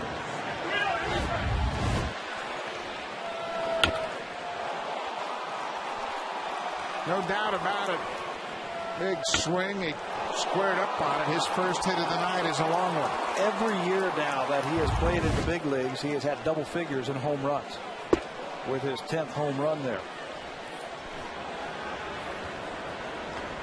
Jeter did not play in last night's game, and now gets his first hit of the night, a home run. Swisher out in front, pops it up out near the mound. Talent calls for it. Overbay knocks him to his feet, but he holds on for it. So the Blue Jays finally get out of the inning, but another 4-run inning for the Yankees. Talent calling for it. Overbay didn't hear him, knocks him down, but Talent holds on for the out.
Who flied out to right field as the final out in Dave Steve's no-hitter in 1990. A hint for you, his nickname, the Governor.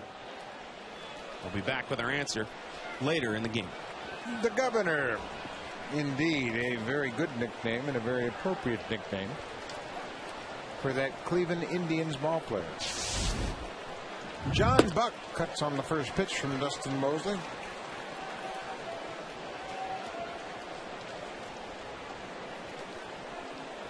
Yankees have scored 10 runs on 12 hits, including 5 home runs tonight. The 5 home runs for the Yankees ties the season high. They also hit 5 at Kansas City and the Royals August 13th.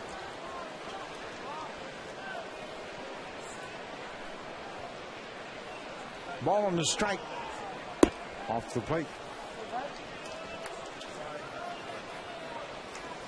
Andy Pettitte, Alex Rodriguez both on the shelf for the time being. Pettitte with a groin injury. Still trying to come back from that. Alex Rodriguez with a calf injury. Rodriguez expects to be fine. They're not really sure when they'll get Pettitte back. Andy Pettitte's fine except when he pitches. And then he feels the pain. And he feels that groin. But they're going to let him get healthy before they run him back out there. Well, he was having a good season as well. He certainly was. Yankees. That ball's fouled off. Also made another change to their starting rotation right before tonight's game. They will use young Ivan Nova to pitch Sunday.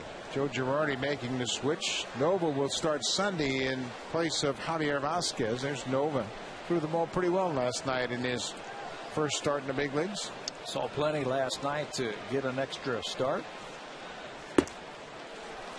Leadoff walk to John Buck here in the 5th inning. Yankees also tweaked their rotation a bit. They have separated A.J. Burnett. A.J. Burnett will pitch on Friday, opener in Chicago. Then CC Sabathia goes Saturday, and now it'll be Nova. But Burnett and Javier Vasquez had been back-to-back, and that was causing real strain on the bullpen. Both of them not going very deep into their start, so they took Vasquez, who wasn't throwing very hard last time out. They put him in the bullpen to get him right. We're going to set young Nova into the starting rotation and put CC Sabathia between those two hard-throwing righties. That fastball ran back over the plate. 0-2 to Encarnacion.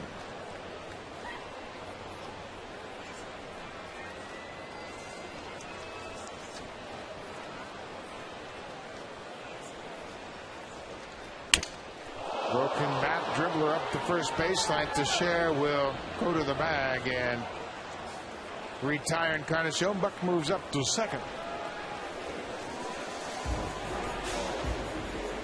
We told you that his fastball's got some life to it. It can really move. Watch this one dive in. And even on a check swing, that is right on the handle against Edwin Encarnacion, shattering his bat. Mosley has a good arm. He was a former first-round draft pick by the Cincinnati Reds. Compensation round A pick.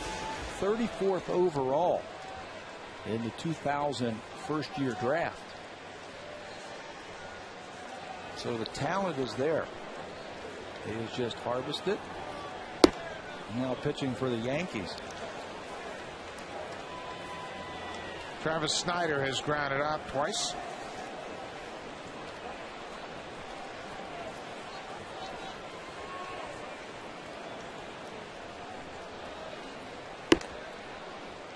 Two balls and no strikes. Mosley was traded to the Angels for Ramon Ortiz, the right-handed starter, December 14th, 2004, and he made his debut with the Angels in 2006. Fouled off Posada's glove. July 17, 2006, he made his debut for the Angels. Appeared in just 3 games that year, made 2 starts. Came up in 07 and worked primarily out of the bullpen. 46 games and 8 starts that year, and back and forth for the Angels from the bullpen and then starting. 2 balls and 2 strikes to Snyder. Blue Jays held to just 3 hits. 2 of those 3 hits came back-to-back in the 4th inning. Bautista and Wells going back-to-back, but then Mosley retired the next 3 batters.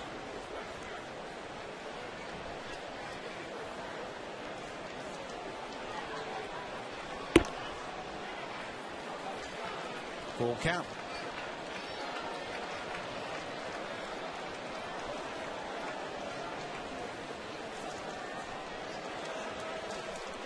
John Buck with the leadoff walk. He's in second.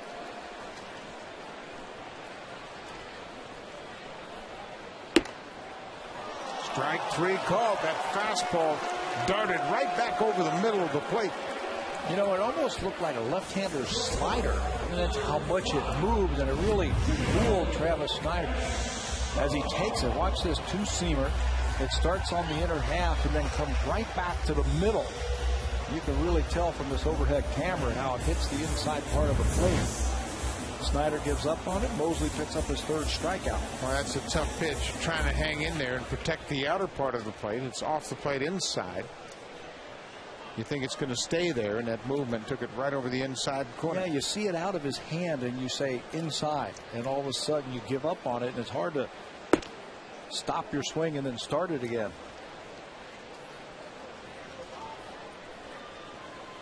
Junel Escobar has walked and scored.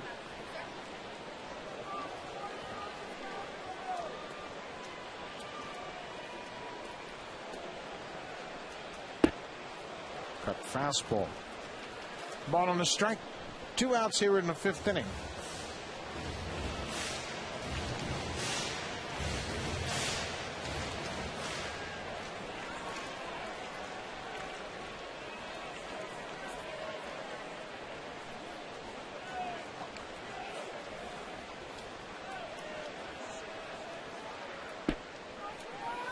Two and one.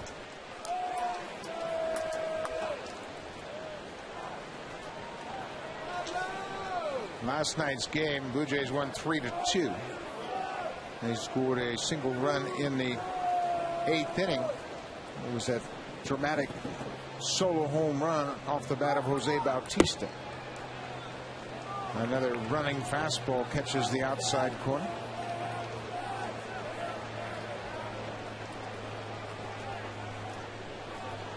Two balls, 2 strikes, 2 outs.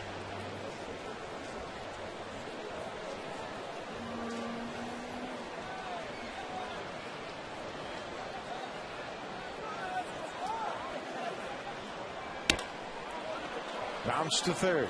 Nunez has it. Escobar's retired. Another good inning for Dustin Mosley. He's gone 5 innings. He's in line for the win. The Yankees lead 10-1.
The answer, Jerry Brown, nicknamed the Governor. Congratulations to Nick O'Bergen, who is our winner. And for answering tonight's question correctly, you will win an autographed Dave Steve Ball.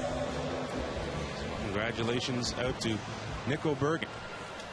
Good job to name the Governor Jerry Brown. He flied out to Junior Felix in right field in Cleveland. The Governor. It was the Governor, Jerry Brown.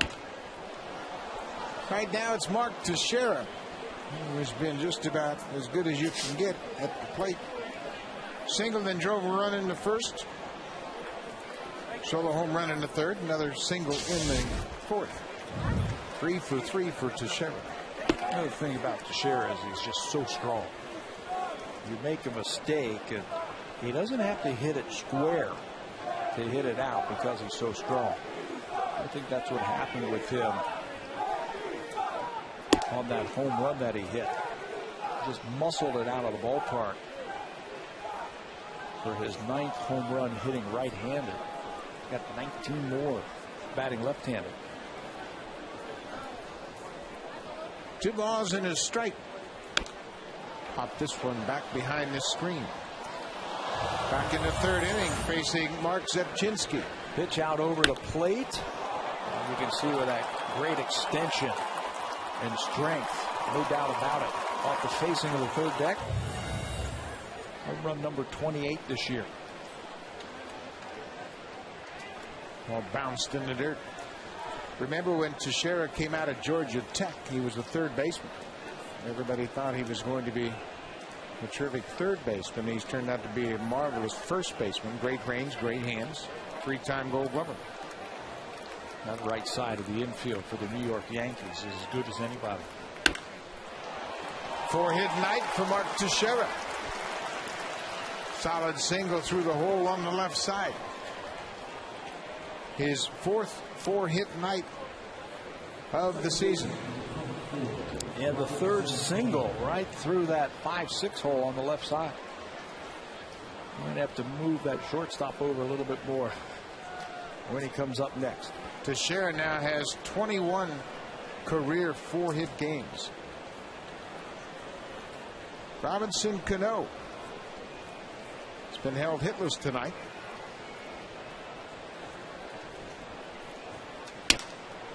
Pops this one up. Aaron Hill back into right field, makes the grab. Cano's 0 for 3.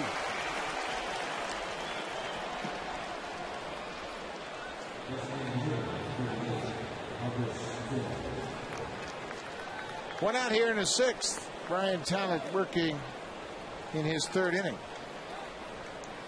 Marcus Timms has had 3 hits tonight.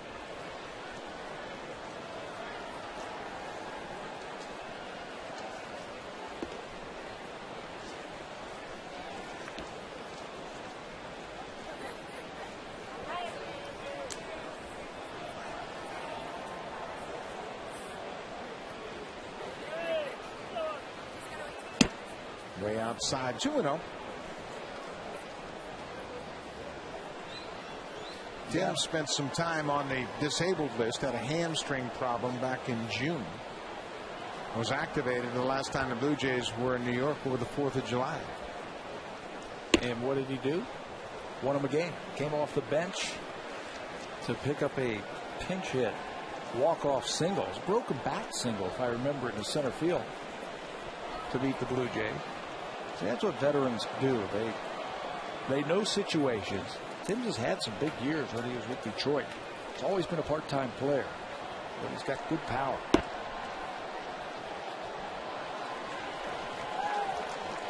A 1-out walk, 1st and 2nd. 1 out now. You can win an all-new Honda CRZ and other great prizes when you vote for the Honda Play of the Month. Vote today at BlueJays.com. Back here at Rogers Center, it's all Yankees. They lead the Blue Jays 10-1. Jorge Posada's hit a home run tonight. 1 of 5 the Yankees have hit. First pitch strike from Talent.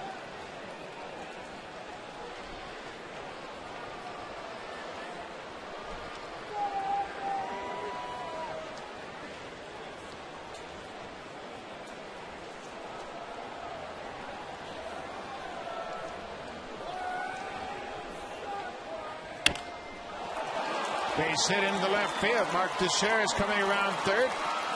The throw will be cut off. Posada drives in another run. It's 11-1 Yankees. You know, Posada is really an amazing athlete. He's 39 years old. Catches every day for the New York Yankees, and he's still producing at a very high level. You mentioned the home run, his 16th of the season. Still has that quickness in his bat as he rips that ball into left field for another RBI single. Catchers, everyday catchers, when they hit 35, their production usually goes straight down. Posada's production just keeps going up and up. Austin Kearns chases a first pitch off speed pitch. He made a great point about Posada. He has been good for a long time. Very productive, 1 of 5 players all time to record at least 1,500 hits, 350 doubles, 250 home runs, and 1,000 RBIs while playing at least 50% of his games as catcher. Encarnacion at 3rd base goes across the diamond to retire Kearns. The base runners move up. Casey Jansen loosening up for the Blue Jays. This will probably be Talent's last inning. his third inning of work here.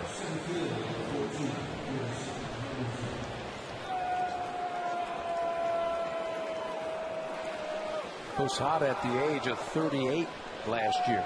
22 home runs and 81 driven in. I mean, you know how hard it is and demanding it is to be a catcher day in and day out. Anderson fouls it up along the first baseline. Well, it really brings into focus just how good those players like Pudge Rodriguez, Jason Varitek, Mike Piazza, who were so productive so late into the career, taking knocks. Joe Girardi can appreciate that. He spent a lot of time behind the plate and actually served as the mentor to Posada when they were together as players. You take such a beating back there. Just the up and down. Tony Pena in his career was pretty good too. Another guy that played late into his career and played very well. The subtle beatings that people don't really relate to unless you've been back there. Jam thumbs, split thumbs like forced John Buck onto the disabled list. You come right back, you're expected to perform with the bat and defensively. Yeah, defensively, number one. And then anything you get offensively, that's what makes you so special. Posada just one of 6 catchers all time to hit at least 20 home runs in 8 seasons. I mean, you're talking about the who's who in catchers. Piazza, bench, Yogi Berra, Gary Carter, Carlton Fisk. I mean, that's some impressive people. A bunch of Hall of Famers on that list. So is Jorge Posada a Hall of Famer? Yeah, I think he probably is. I think he's a Hall of Famer for his offensive numbers and for his contributions to a winning effort. What do they have? 5 World Series rings? He and Jeter. Pop back out of play. Granderson's swinging the bat pretty well against the lefties tonight. He has a single against Sebczynski and a 3-run home run against Talent.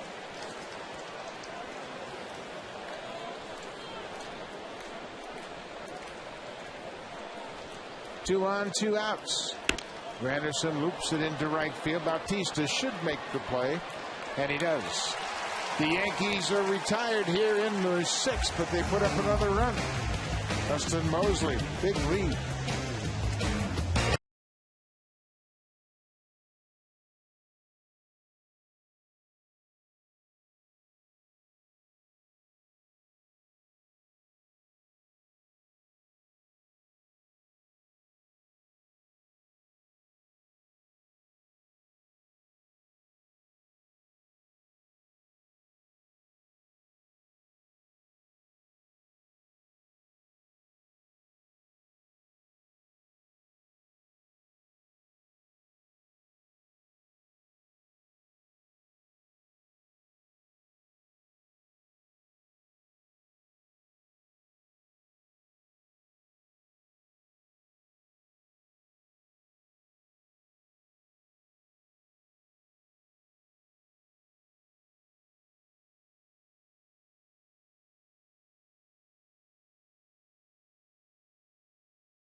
Bautista. George Bell had 47 in 1987. He was the MVP that year. And then Jose Canseco in 98 had 46. Delgado had 44 in 99. And Jose Bautista has 36 more games to go. George Bell, the level of excellence here at Rogers Center. And if he stays on the pace that he has had this year, he will blow right by that. He is projected now 52 home runs. This is a guy who entered the season averaging a home run every about 30 at bats. If he had maintained that, he'd have 14 right now. But he has just become such a dangerous hitter, a much better hitter, with a couple of adjustments to his swing.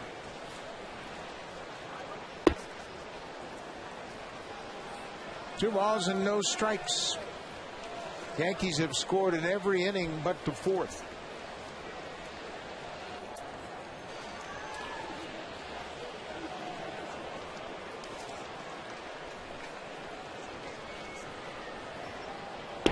I was talking last inning about about Dustin Mosley being a first-round draft pick for the Cincinnati Reds in 2000. You know who else was drafted that year who's in this ball game? Jose Bautista, 20th round by the Pittsburgh Pirates that year. He is taking a roundabout way to get to where he is right now. Played for Baltimore, Tampa, Kansas City, Pittsburgh, and now blossoming here in Toronto. May have found a home finally here in Toronto. 3-1 pitch to Bautista. Just on the outside corner. Mosley's had that zeroed in all night long. Bringing that two-seam fastball back to the outer half to the righties. Get on that plate and look for it. Leadoff walk. Let's check in with Sam Cosentino. Well, Buck, count Tony Pena as one person in this ballpark who for sure thinks that this season by Jose Bautista is not a mirage. Those two were together while Pena managed the Kansas City Royals in 2004. Bautista played 23 games that year and really felt like he just needed the opportunity to play. He's surely getting it since September of last year and proving everybody wrong. But Tony Pena thinks that this isn't just a one-year deal, that he can continue to put up these great numbers. Pena has seen good players for a long time. Vernon Wells out in front of that breaking ball, but it's a foul ball into the second deck.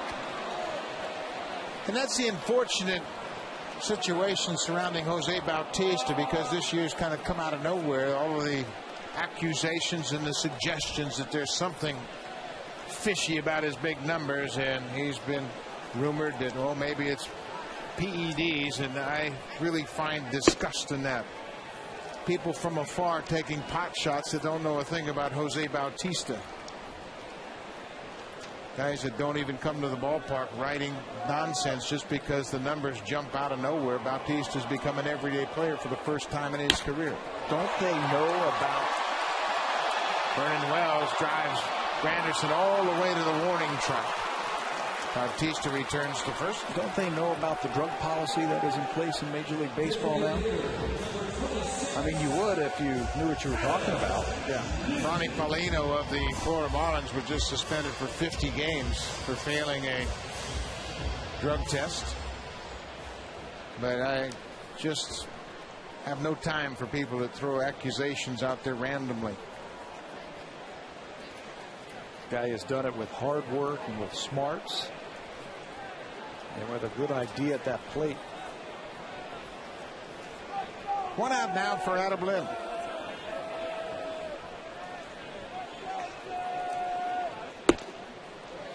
Well, that's a tough pitch. I don't care what the score is. That pitch is off the plate, runs back over and catches the inside corner with that kind of movement. Not much you can do about it. And Mosley's had it all night. Especially to those left-handers. He has really frozen a couple of them. Travis Snyder, Adam Lind. A ball and a strike. We're in the sixth inning.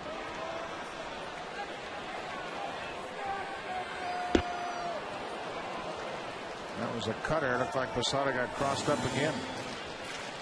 Kind of jabbed at it as it got near home plate. He's doing something interesting. Even with the runner at first base, he's going through a set of signs like there's a runner at second. He's not just flashing one sign down. He is flashing a series of signs.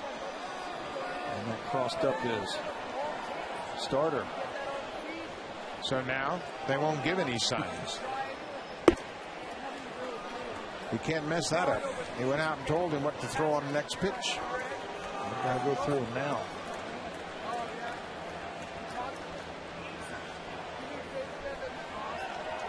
2-2, 1 out. Bautista at first. Driven into center field. That'll get down in front of Granderson. Bautista goes to second. Lind has his first hit of the night. Went away on him. Stayed in early in the count, then went away, and he got burned. Tried to throw the fastball in the outer half, but it's up, and he can reach it. Granderson has to make a decision in center field. Do I try the shoestring? No. Got to keep the double play in order. First and second. 1 out. Aaron Hill. Hill's 0 for 2 tonight. Down and away. Nobody throwing in the Yankees bullpen. Mosley has thrown just 89 pitches. His career high in innings pitched was the last time he pitched against the Blue Jays.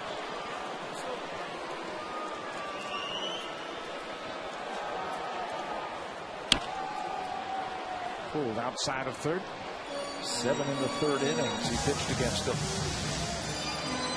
And 7 in the third back on the 3rd of August. Gave up 9 hits, was charged with 5 earned runs. Last time out against the Tigers, won the ball game, went just 5 innings. Ball and a strike. Check swing foul.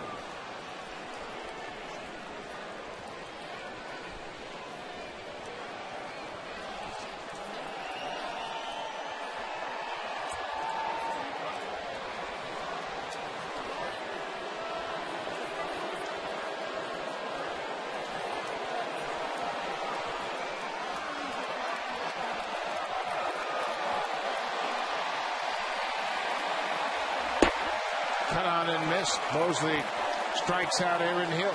Just the 4th strikeout of the night for Mosley. Yeah, he doesn't have a big fastball or anything like that to pick up those big strikeout nights. But he's got some savvy out on that mound. He's got an idea. That's a good late breaking off-speed pitch to get Aaron Hill. While Overbay will try to keep things alive here. Bautista at second, Lind at first. 2 outs.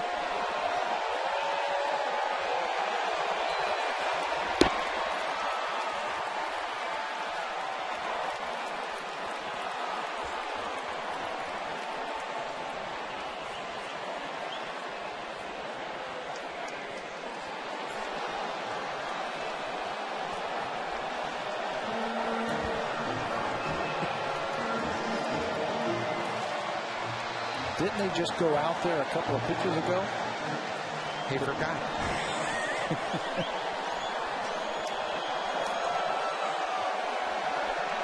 A ball and no strikes, 2 outs here. Yankees up 11-1. Bottom of the 6th inning. 2-0.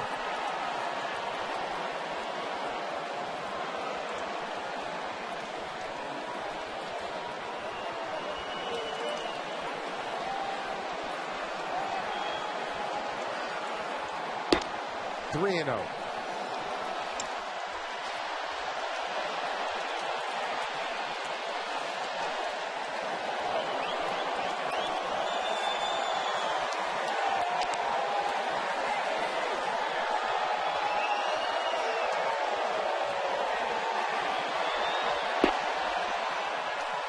Ball 4, the bases are loaded. He might be getting tired. He's up to over 95 pitches now, which is a season high for Dustin Mosley. Joe Girardi sees something, just like we see something. Dave Island go out to slow him down just a little bit, give him a breather. Well, the bases are loaded, fans, and we're only one swing away from awarding a 60-inch Sharp Aquos Quattron TV. Quattron for colors never before seen on TV. To enter, visit Hit a Home Run with Sharp.ca. And it might take a grand slam to get back in this game for the Blue Jays. Maybe 2.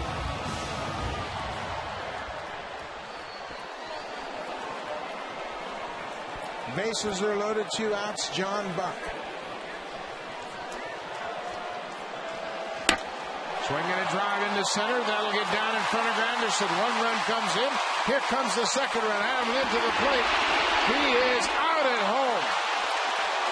Curtis Granderson came up throwing and fired a strike to home plate to nail Adam Lynn.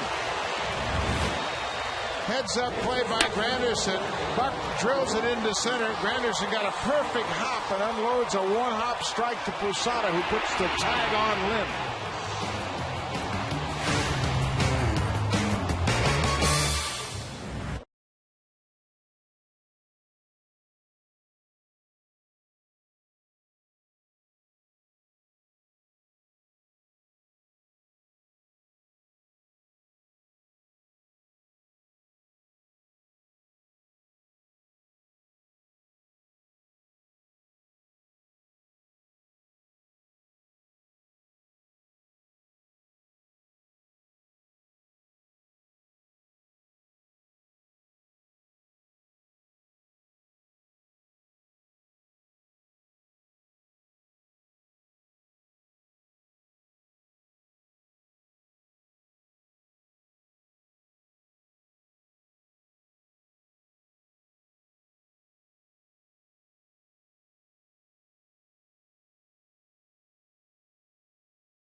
Oftentimes you expect the outfielder to just concede the run. Granderson wouldn't have anything to do with that. Especially with that big hop like that. You would think that he would just throw the ball back in, but very aggressive. He's having a nice night. A single, a 3-run home run, throws a runner out at the plate.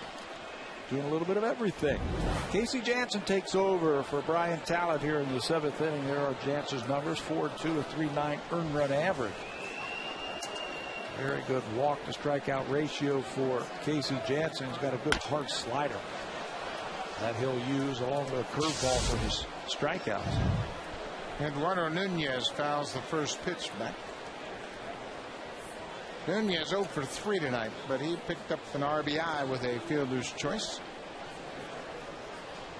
He's a good looking ball player. He's got some quickness in his bat. We saw him beat out a potential double play to pick up that RBI. And he's got a pretty decent arm for a shortstop. Playing third base tonight with Jeter back in the lineup. 2 balls and a strike to Nunez leading off the 7th. Blue Jays haven't had a 1-2-3 inning in which they've retired the Yankees in order. Only kept them off the scoreboard in the 4th. Catches the inside corner, 2-2.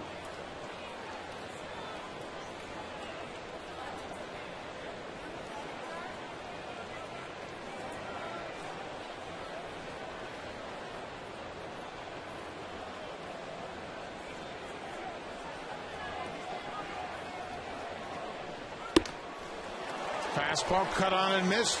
Nunez strikes out. Let's check in with Sam Cosentino. Buck, our BlackBerry tweeting Tuesday, our second question of the game is directed at you. It comes from @2J Evison, and he asks you, Buck, who was your favorite pitcher to catch, and who would you like to catch today? Well, I'd be happy to catch anybody today if I could squat down. The squatting isn't the problem. It's getting back up. Getting back up. Favorite pitcher I ever caught?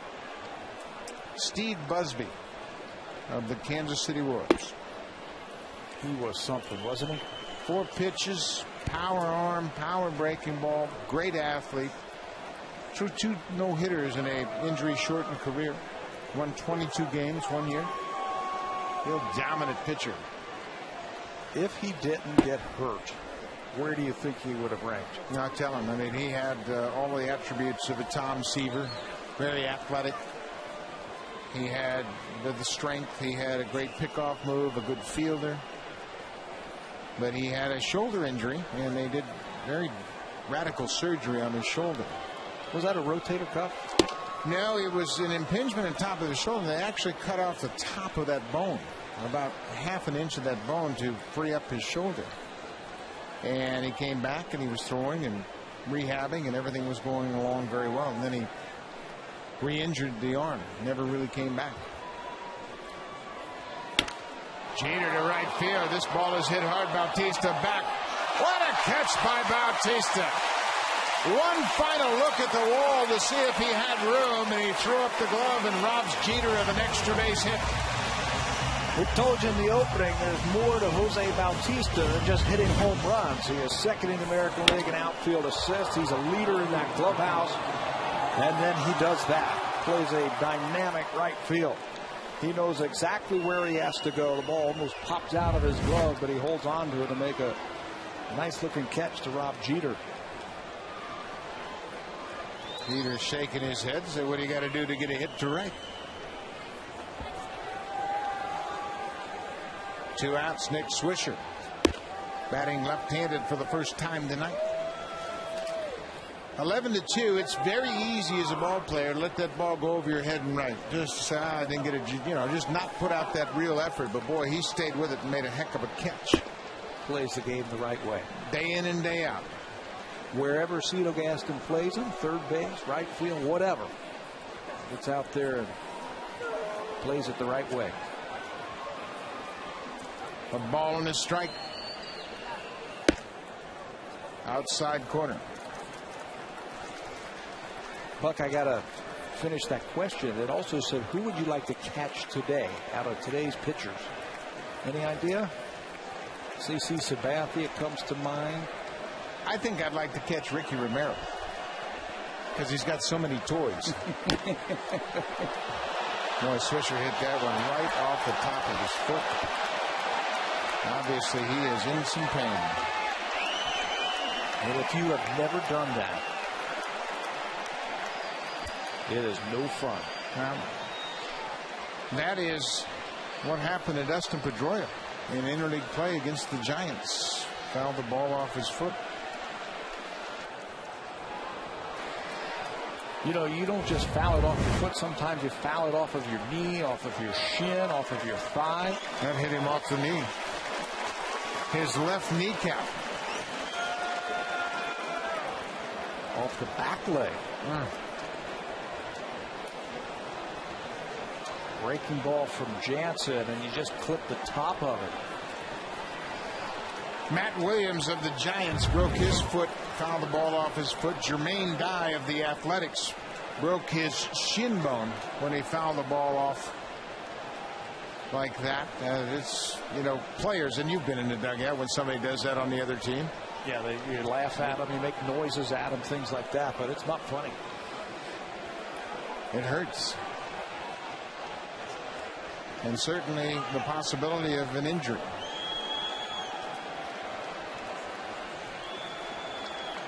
Gene Monahan, the veteran Yankee trainer. And you can see Swisher's hurting, but he's good enough to go now. That's that push-off leg where you generate all your power. There's only one thing that makes that feel better. A base hit. Getting a base hit right now.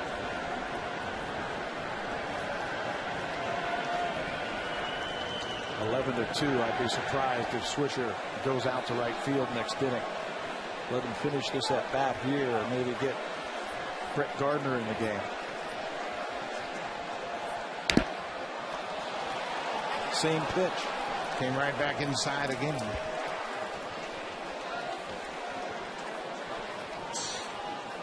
Last thing a gamer wants to do is leave the field because of an injury.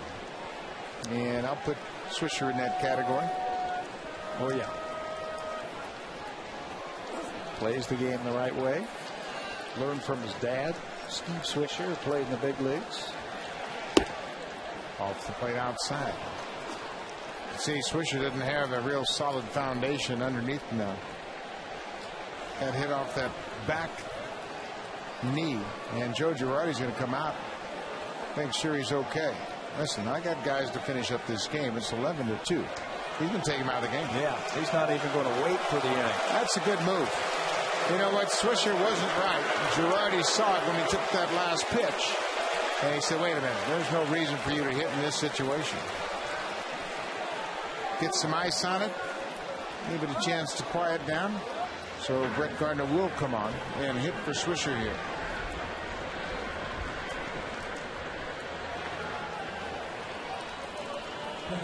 Gardner will come on with a 2-2 count. But you can see Swisher was hurting. He had no base. If he was going to swing, it was just going to be all hands, all arms. You got 6 weeks left in the season. No need to be a hero right now. 2-2, 2 outs. Strike 3 call. Brett Gardner strikes out, pinch hitting for Nick Swisher. Casey Jansen has a good inning of 1-2-3-7.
Statistical information provided by Stats Inc.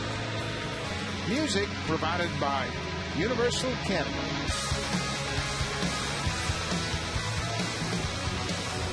New left fielder for the Yankees is Brett Gardner. He pinched hit for Nick Swisher. And with that move, the left fielder Austin Kearns moves to right. So Swisher's out of the game. Gardner's in. Chad Gaudin takes over for Dustin Mosley. It's been an interesting season for Chad Gaudin. He actually went to spring training with the New York Yankees, was released and then signed by Oakland right at the end of March. The Yankees then got him back. They signed him to a major league contract in May. And there are his numbers: 50 2/3 innings, 55 hits, 46 strikeouts. Second stint with the Yankees. Dustin Mosley's night is over and pitched 6 solid innings. 6 innings, 2 runs on 5 hits, in line for his 4th win of the season. So Gaudin comes on with the 7th. It'll be 9-1-2 for the Blue Jays against the Yankees right-hander. Finashone pops up the first pitch. Teixeira's got a lot of room over there. Right field. Teixeira makes a fine running catch. 1 out here in the 7th. Dustin Mosley, 6 innings of 5 hit ball. Did a good job of minimizing the impact of those 4 walks. And he got tired with the walks there. 4 of them. 2 in the 6th inning, 1 in the 5th inning. Got tired with his 97 pitches, which is a season high for Dustin Mosley. But a good job. Did a nice job, and Just exactly what they needed to give him 6 innings, and certainly with this score at 11-2, chance to get the bullpen a little bit of work. Travis Snyder 0 for 3 with a strikeout.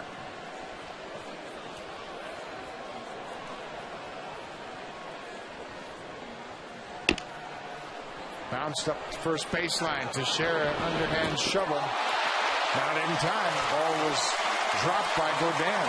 Tell you what, Snyder just about beat Godin to the bag. He certainly did. He beat the ball in the dirt around home plate and softly over to Teixeira. And he is right there. Godin just dropped it. A little bit behind him, but a play he should have made. Took his eye off the ball, looked for the bag. Ideally, you'd like to get him the ball just a little bit earlier so he can catch the ball and then find the bag and he can run right through the bag. Because the ball wasn't hit that hard, Teixeira got the ball to him right when he got to the bag. Snyder's credited with a base hit. And generous scoring for sure.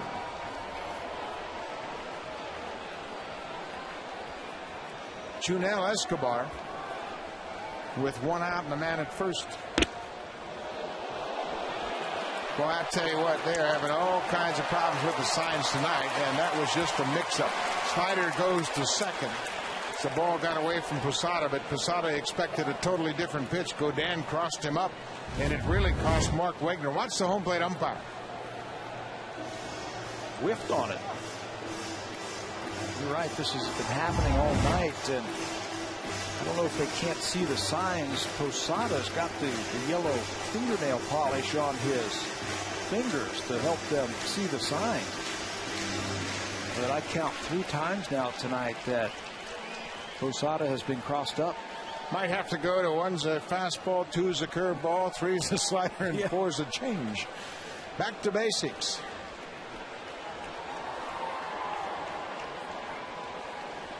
It's a pass ball on Posada. Escobar gets jammed and lines it to Teixeira. 2 outs. He's holding a runner on before that pass ball. That's a single. But with the pass ball, Teixeira can play at a normal depth. And takes a little bit more than that to get it by that guy.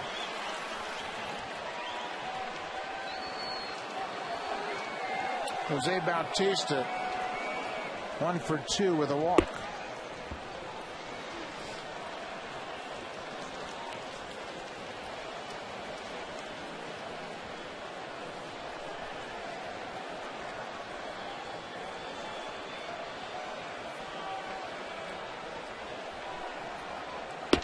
Upstairs 2-0.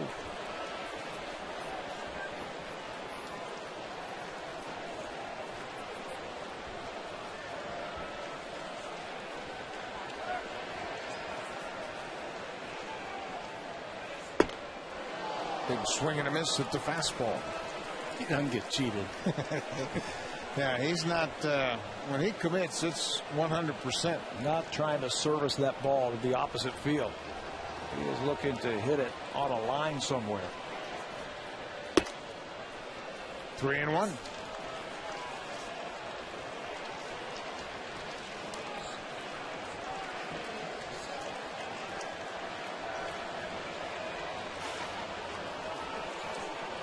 Three balls and a strike, 2 outs here in the 7th. A 2-out walk. 2 men on for Vernon Wells.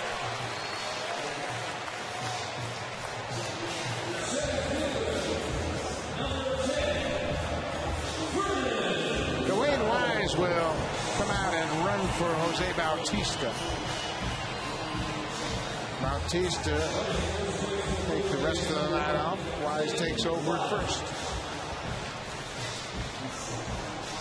Banged into the wall on that great play last inning. All out effort. Get a couple of innings off and be ready to get them tomorrow. Vernon Wells plays off the first pitch breaking ball.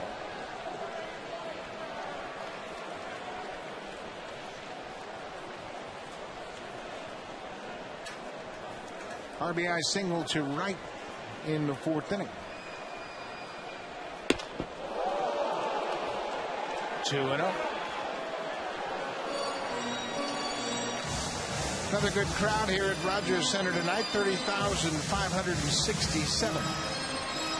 Back-to-back good crowds to watch the Yankees and the Blue Jays. Always good games, too. A little bit of everything each time these clubs meet. Blue Jays have had the upper hand all year long on the home runs, but tonight the Yankees pounded out 5 home runs. They aren't doing what Boston did last night. Boston and Seattle. About that. 17 singles at Fenway Park. Nary an extra base hit. 2 balls, no strikes, 2 outs. 3-0. What are the chances of that in Fenway Park? 17 hits in the ball game, all of them singles. Just the second time in the last 65 years that's happened. For a team, the 2 teams combining for 17 hits, all of them singles. The other game was back in '92, Red Sox Brewers, 21 singles.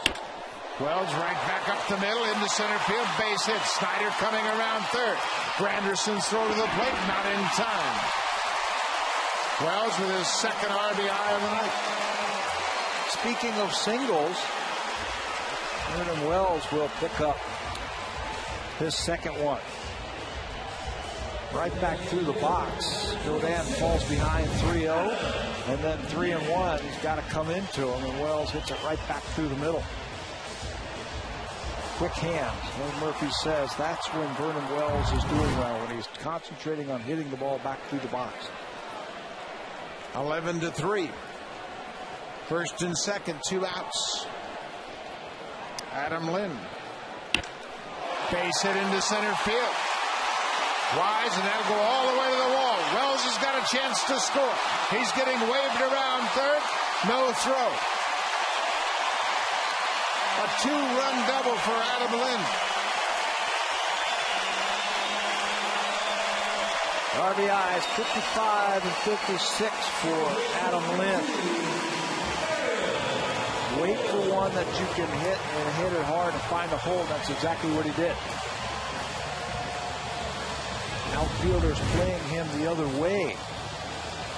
This ball is smoked by Lynn in the center field. You see Granderson pulled over to the left side, and that gives him a chance for Lynn's ball to split him. Wells can score easily. Lynn with another extra base hit. And it's now 11-5. And then Hill fouls it back. Lynn's had hits in each of his last 2 at-bats. Hill looking for his first. 11-5.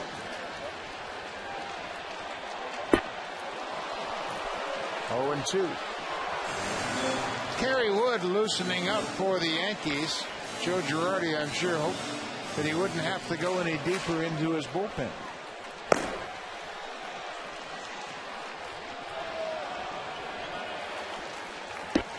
Outside.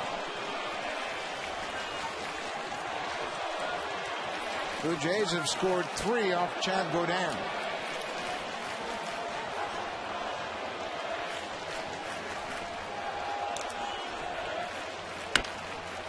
Clock back out of play.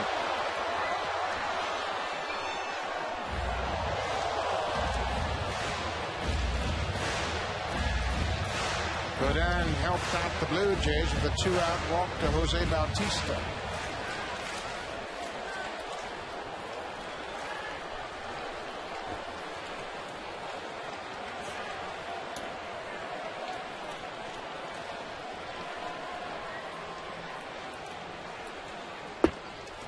Two and 2.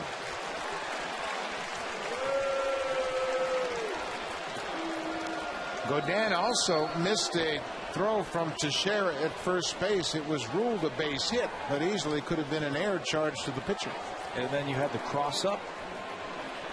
That led to the passed ball. Been an ugly inning for the Yankees. 2-2, 2 outs. Lined right to the third baseman. Bodin gets out of it. Blue Jays score 3. Adam Lynn drives in 2 with a double.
The game presented by Burger King, home of the Whopper. With the score 2-0, the New York Yankees are going to flex some power right here. Mark Teixeira with a home run, number 28, off the facing of the third deck, who lead off that inning. And then Marcus Timms with number 5, followed right behind number 16 by Posada. They would add 2 more home runs later in this game as they have blown it open, 11-5.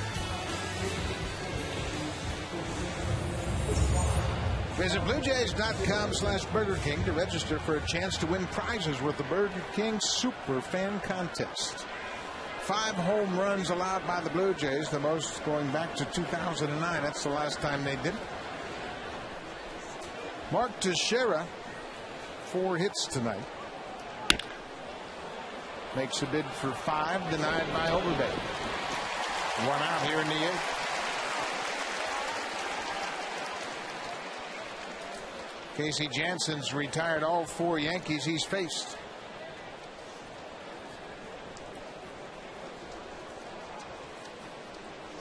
He has never had a 5-hit game, Teixeira. Lobbed right there as Overbay went to his right.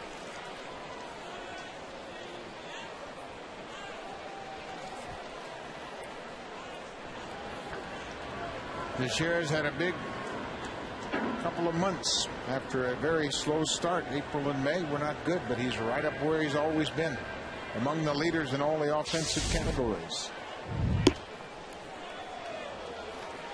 Robinson Cano has been quiet tonight. 0 for 3 with a walk. Scored a run.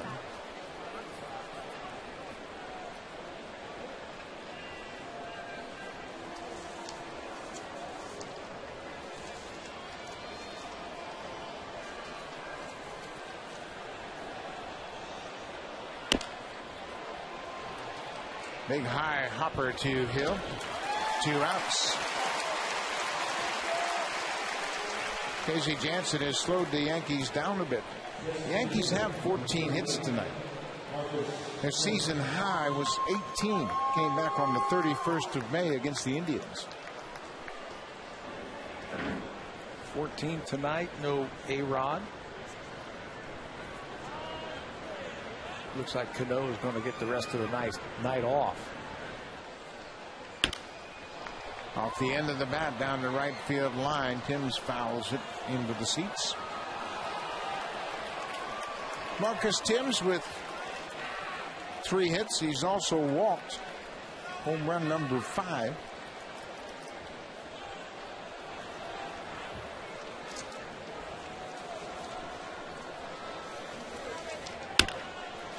Ground ball to short. Escobar's got plenty of time. Another good inning for Casey Jansen. 3 up, 3 down. Blue Jays trail by 6.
Of Blackberry Tweeting Tuesdays comes your way Tuesday, September 7th against the Rangers at 7:07 Eastern. Interact with Blue Jays and us here on the Sportsnet broadcast team throughout the game. Great prizes to be won. First pitch, autographed merchandise, T-shirts. You can call 416-341-1234. Check out BlueJays.com, our most Rogers Plus locations for tickets to that and any other game.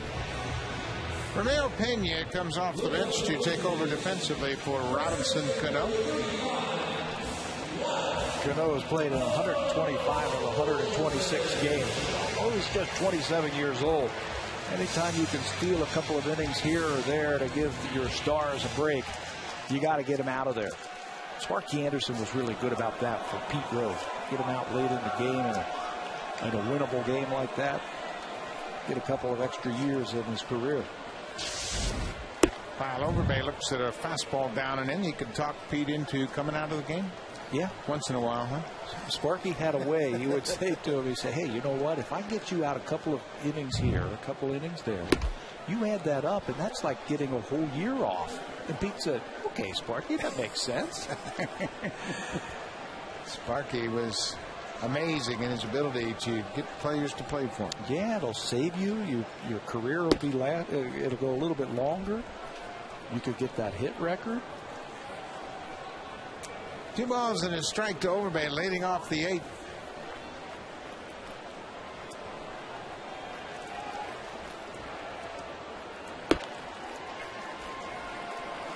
Two and two. Godin had a rough 7th inning. Gave up 3 runs on 3 hits. Walked the batter. Full count.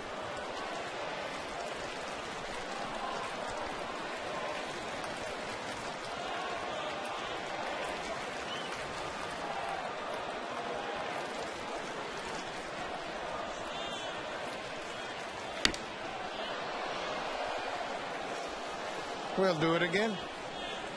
Overbay has been on quite a run lately. Had a great series in Boston. Went 5 for 10 in Boston and hit 3 home runs. Drove in 9 runs against the Red Sox.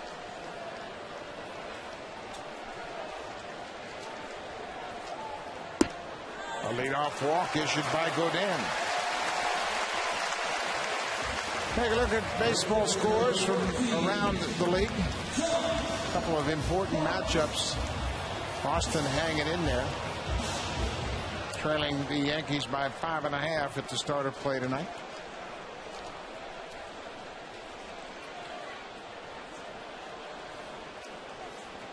Postponed. Raining in Boston. They will make it up as a doubleheader. They were expecting that. Texas, Minnesota 3-2. Baltimore and the White Sox are tied bottom of the 5th.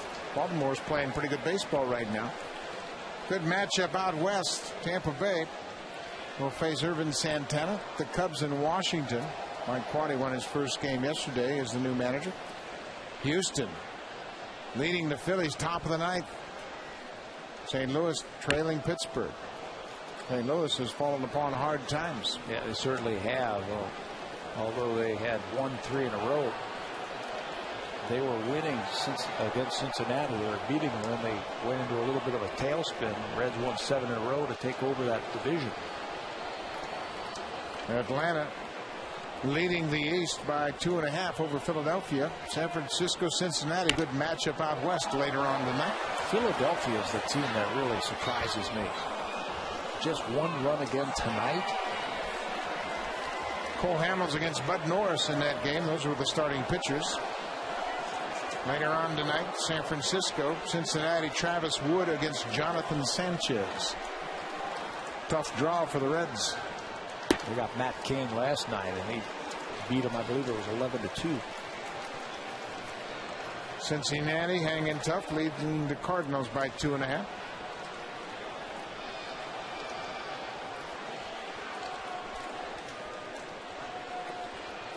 A ball and 2 strikes. Sean Buck stays alive. Cincinnati has been led by Canadians' own Joey Votto. Made the cover of Sports Illustrated August 30th edition. Time to get mean down the stretch. And Joey Votto is a nice guy. He might be the MVP in the National League. Oh, I think he is the front runner right now. He has just carried that team offensively. Votto leads the National League in batting average at .323. 29 home runs. That's good for third, and he's second to Albert Pujols in RBI. Nobody else really sticks out this year. I know Pujols is putting up great numbers, and his team's right there. I guess he would be the guy that he would be in competition with. 2-2 to Buck. 3-2. Chad Godin in danger of walking the first two batters here in the eighth. Power all over the lineup for the Blue Jays. They scored 3 last inning. Full count. Nobody out. John Buck. Line drive to the second baseman. Could have been ball 4. Could have been a base hit. Yeah, it could have been a base hit. It looked like it was going to be down, but as a hitter, sometimes too close to take. But it almost worked out for him as Buck reaches for that ball, hits it on the line, but Pena is playing him perfectly at second base. Edwin Encarnacion takes the first pitch breaking ball for a strike. When you look at the National League, Pujols hitting .319, just 4 points behind Votto. Leads in home runs, leads in RBIs. Nobody's talking about the Triple Crown with Pujols. Everybody keeps talking about he's having a bad year. By his standards. By his standards, true. I mean, he makes up 4 or 5 points, gets the lead in that batting race. He'll be leading the Triple Crown categories. There's a drive into right center. Austin Kearns comes over and makes a nice running catch. Kearns had just shifted from left to right. Makes a good play.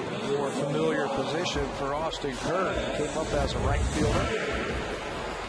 Takes a good track to this ball, and it hangs up just enough for him to run it down. When it left the bat, it looked like it was extra bases.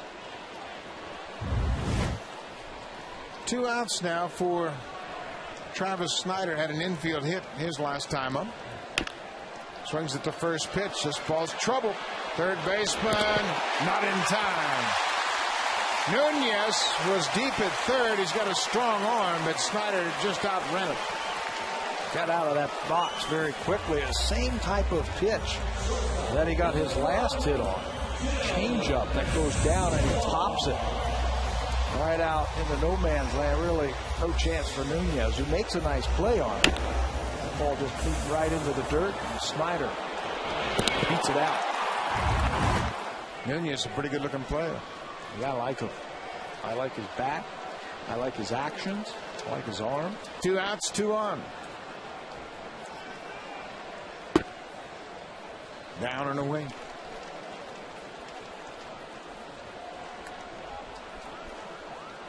Escobar 0 for 3.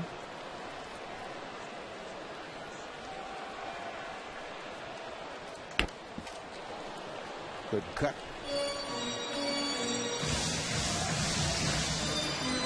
Keeping the ball away from Escobar also. They have done that pretty much all night long against these right-handers. They got to get these signals figured out in between innings. I don't know if they're changing them with the outs or changing them with the situation, but it seems like every inning they've got to go out there and figure out what they want to do. It's August 24th. You think they'd have figured them out by now. Breaking ball. Escobar chases. A ball and 2 strikes, 2 on, 2 outs.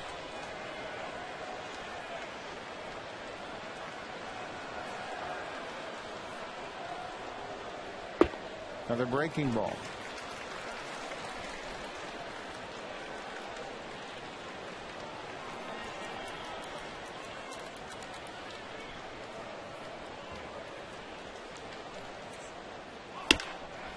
Bouncing ball to short. Jeter has it.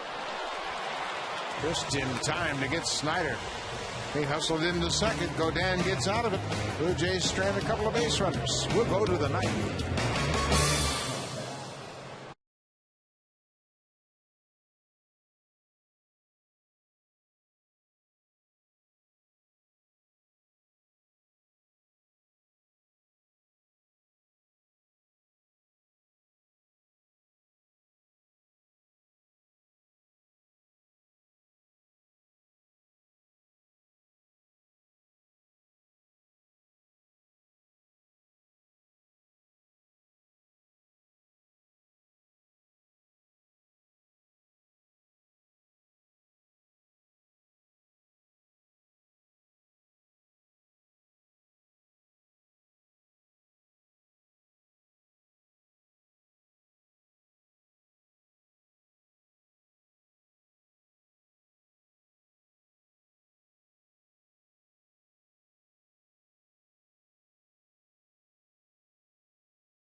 Game 4 connected on Rogers Sportsnet. Brad Fay, Jason Portwanda will bring you up to date on all the baseball news. Johnny Damon has said no to the Red Sox. He'll stay in Detroit. Carl Pavano goes for his 16th win tonight against the Texas Rangers and Colby Lewis. Connected right after the game. Are you surprised Johnny Damon turned that down? No, I'm not. I think Johnny Damon had a bad taste in his mouth about the way Boston fans felt about him after he defected and went to New York. But a tough spot. Yeah. Go back in there. I think the Yankees had interest in Johnny Damon. Had it happened a couple weeks ago, they might have been able to trade for him, brought him back. Well, he's a winner wherever he goes. He's played on some World Championships teams over the last 5 or 6 years. Yeah, I think we're going to see some names now. We got, what, 11 days left in August. Teams have for 7 days left in August. Yep. One more week in August, and teams have to have their postseason roster set by August 31st, midnight. So you're going to see some more veteran players move around. You know one name I keep hearing? Manny Ramirez. Yeah. He's lurking out there, just been activated off the disabled list by the Dodgers, and certainly the Dodgers are well out of any hopes to go to the postseason. How about Manny Ramirez to Tampa Bay? Ooh. The way the waiver wire works is Manny Ramirez would be placed on waivers, and everybody in the National League would have to pass on him, and then you would go in reverse order of the standings. So Boston would have a shot at Manny Ramirez before Tampa Bay. And I don't think Boston would take him, do you? That didn't end too nicely. No, I don't think that would happen. 2-2 count to Posada. Popped back out of play. But then, just like in the Johnny Damon situation, he was put on waivers, and Boston had the first shot at Damon. Then it would have been Tampa Bay, and then the Yankees had everyone pass to the Yankees. But Boston claimed him, but they couldn't work out a deal. And it wasn't a block move, I think, by the Boston Red Sox. I think they truly wanted him. And they just announced that Mike Cameron will have surgery that'll end his season. Jacoby Ellsbury could be lost for the season. Well, they're not going to have Euclid. Probably won't have Pedroia. Ellsbury's probably gone. Veritek. And they're still in it. And they are in it. 5.5 games. If they're going to win it, that pitching staff's going to have to really carry them. Right now, the best pitcher in Boston is Clay Buchholz. Hands down. Yep. And then maybe Daisuke right behind him. Been throwing really well. Really throwing well. I don't want to discount that Lester. No, Lester's got a chance. Posada rips it into right field. Dwayne Wise, who came on for Bautista as a pinch runner, cut it off. Posada had a big night at the plate. 4 hits for Jose Posada. Jorge Posada singled his first time up, homered his second time up. That's his third single. Posada's 17th career 4-hit game, his first 4-hit game of the season. Austin Kearns.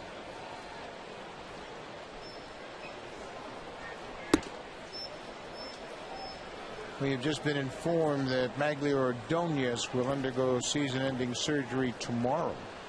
That broken ankle, actually Friday, the broken ankle never healed right.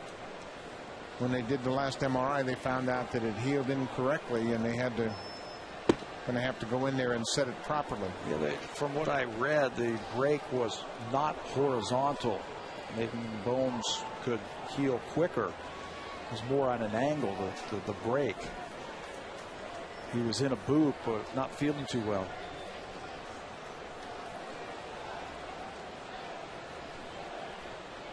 One ball, one strike. Nobody out here, top of the ninth inning. Casey Jansen in his third inning of work. He tried the first 6 batters he faced, and then Posada led off with the single here in the ninth.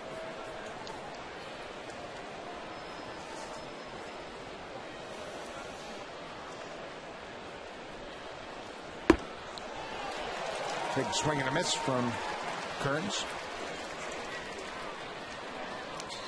If Casey can get through this inning here, we'll give him 3 innings, which would be his longest outing of his career out of the bullpen. He did that back on May the 14th versus Texas. Popped into center field. Wells slides over to his left, makes the catch. One out here in the ninth. Tomorrow night, the final game of this series, it'll be Phil Hughes, the right-hander, going up against Brett Cecil. Hughes 15-5, Cecil 10-6. Cecil bounced back last time out very effectively. Had a very good outing. Both of those pitchers tomorrow night have the identical ERAs, 3.9. Curtis Granderson, another base hit for Granderson. He has 3 hits tonight. Yankees now with 16 base hits, just 2 off their season high.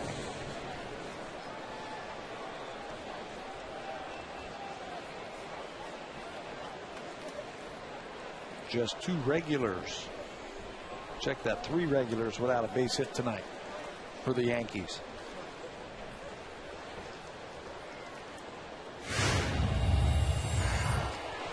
Take a look at the big 3 rotation. Big 3. CC, Sabathia, Phil Hughes, and Andy Pettit. 43-18. But boy, after that, they have a dramatic drop-off. Their run average and the whip, opponent's batting average up over 280. AJ Burnett and Javier Vazquez they have to turn it up a notch. Well, Vazquez is going to be in the bullpen beginning tomorrow. CC Sabathia has been great, really dominated, especially at home in Yankee Stadium. AJ Burnett has not been able to find any kind of consistency. Vazquez is out. Pettit's DL. He has been terrific when he's healthy. They need him healthy again. Nunez went too far, 0-2. But again, we pointed out that the Tampa Bay Rays, who are tied at the moment with New York for first place in the East, get Wade Davis back tonight and Jeff Neiman back tomorrow night. 2 of their 5-man rotation that have been on the disabled list. Little chop ball to short. Not in time to get Nunez. Escobar laid back on that ball. And Nunez, we have seen it, has good speed. An infield hit, his first of the night. Out of the right-hander's batter's box, too. A little bit further than a lefty. stays back on it and tries to get him at first base, but Nunez hustling all the way. Watch how Escobar lays back, thinking about going to second base, I think, but then realizes that the runner Granderson is right there and there is no force at second. Has to go across the diamond, and Nunez beats it out for their 17th hit. Escobar's got to come after that ball, even if he was thinking about going to second. So Jeter bats with the bases loaded here. 1 out in the ninth. Fastball strike. Jeter had a home run in the 5th inning and was robbed of an extra base hit in the 7th of a fine play by Bautista in right.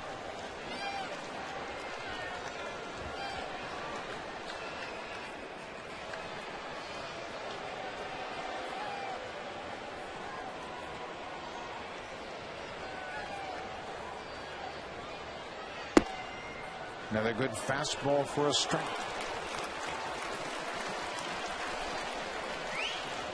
Bases are loaded. Posada single. Then after the out, Granderson single to right. Nunez the infield single. Yankees have loaded the bases.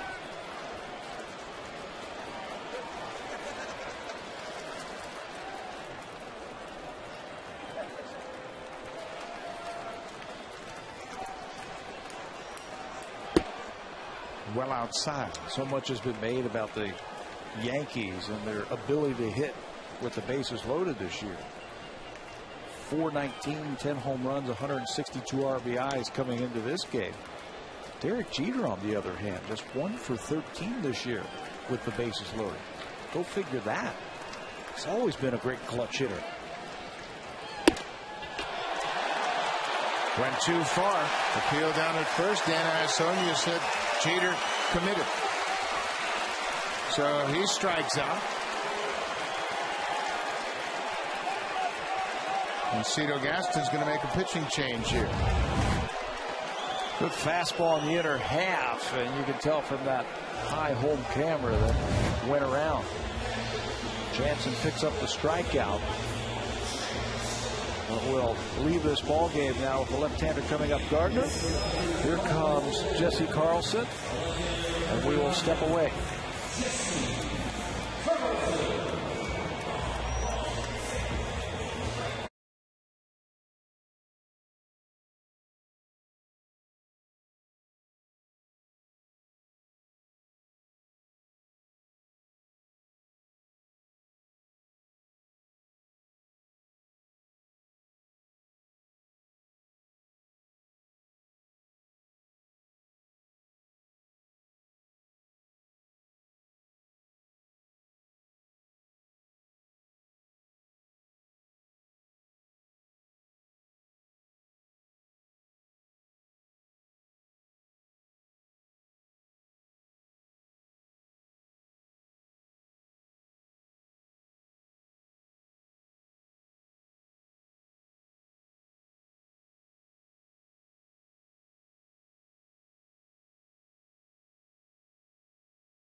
But if he's going to get to the plate for that opportunity for the 5th hit, Jesse Carlson's going to have to allow Gardner to reach. Bases loaded, 2 outs. The left-hander Brett Gardner came on to pinch hit for Nick Swisher with 2 strikes and 2 balls in the 7th.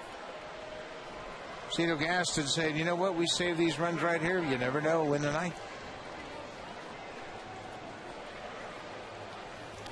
Carlson, the left-hander, to face Brett Gardner. Gardner hitting .252 against left-handers this season. Carlson's last 2 outings have been scoreless. Last time we saw him 3 days ago in Boston, pitched an inning Gave up just a walk there in the last 24 games for Brett Gardner. Still a threat, though. With that good speed, beats it into the dirt. Can beat it out. A ball and the strike to Gardner.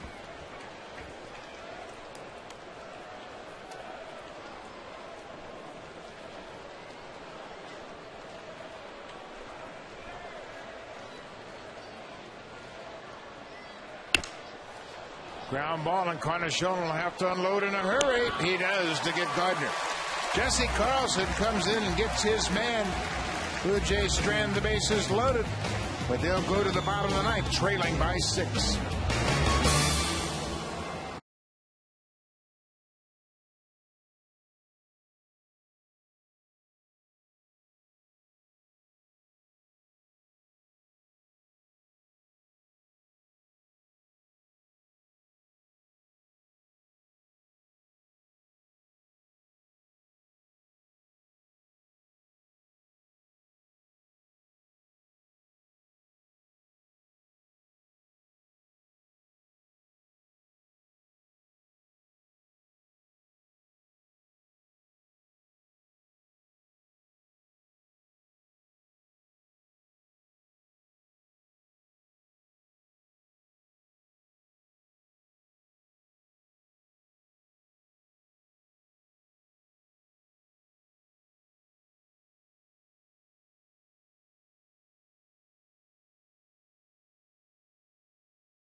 To try to close it out for the Yankees. His numbers combined with the Indians and New York. This will be his 33rd appearance of the season. Was acquired July the 31st, right before the trade deadline from the Indians. And he has made 9 appearances for the Yankees. He's given up 1 earned run in the 10 2/3 innings that he has pitched while a member with the Yankees, and he has 13 strikeouts. Big problem that he has had, though, has been wild. 7 base on balls. 10 2/3 innings that he has used. Great fastball and a good curveball. Former closer for the Cubs and the Indians. Former starter, the author of a 20 strikeout game in his rookie season. Dwayne Wise will bat for the first time. He came on as a pinch runner in the 7th.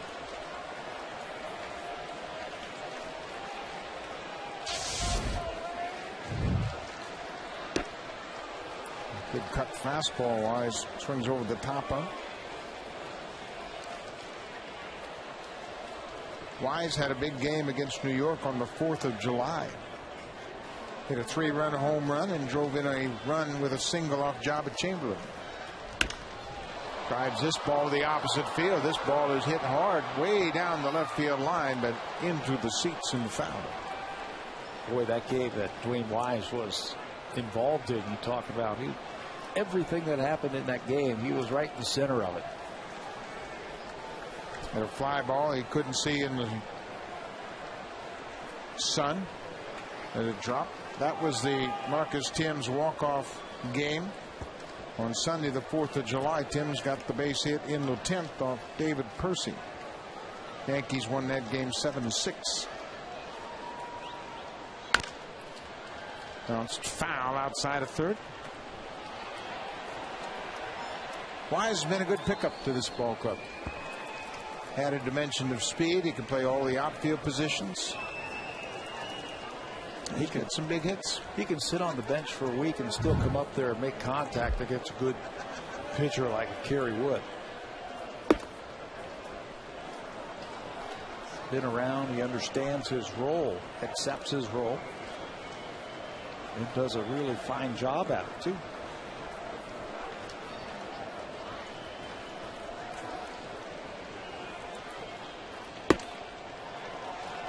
2-2.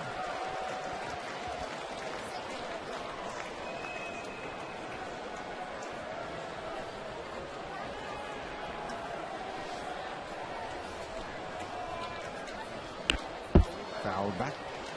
Wood still has a good fastball. 94 miles an hour. Back into the bullpen. Pretty good shape now. When you look at Mariano, of course, Robertson, Kerry Wood, and Jabba Chamberlain, who's working probably in the 7th more than the 8th. Pretty good shape. Yep, the left-handed specialist.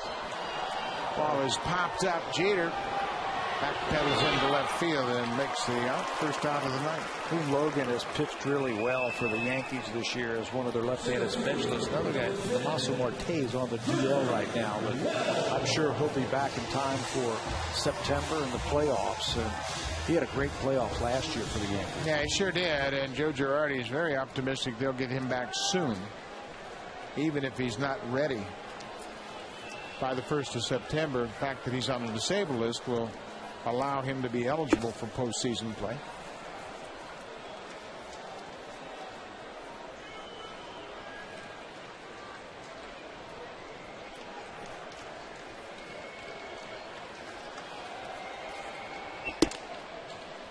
A high strike with the breaking ball, and ball on the strike to Wells. Wells has driven in 2 tonight. Single to right in the 4th and a single to center in the 7th.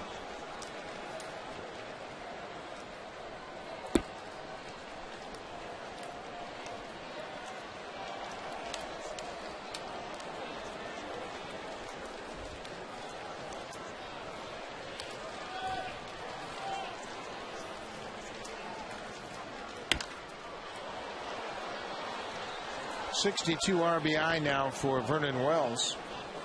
Lyle Overbay has 56 now, and John Buck has 52. Pretty good production from the bottom part of the order. Overbay and Buck pretty consistently hitting 7th and 8th. Adam Lynn with a couple of RBIs tonight. He's at 56.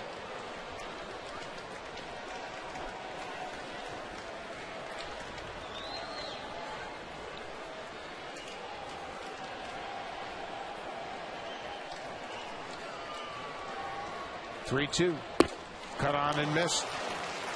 Wells goes down swinging. 2 outs here in the 9th.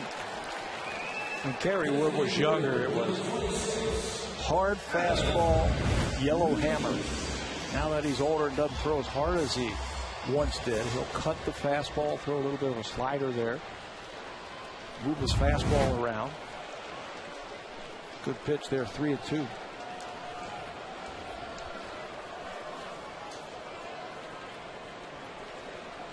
Adam Lynn, first pitch strike from Wood.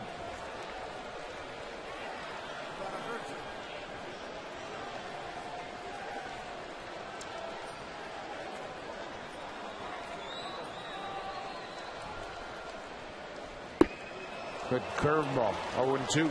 I remember when he first came up, it was like fastball. Here you go, boys. Good hammer. He had an explosive fastball, and very similar to Doc Good when he first came up. He and Mark Pryor together looked like it was going to be forever. This shows you how unpredictable pitching is. Kerry Wood has a perfect body for a pitcher. Big, strong, strapping guy, same as Mark Pryor. Mark Pryor is pitching in an independent league in Orange County, California, hopeful of making a comeback. Thought that guy was going to be the next big thing. 1-2. Off the outside corner, 2-2. Tonight it's been all Yankees. 11 runs on 17 hits and 5 home runs.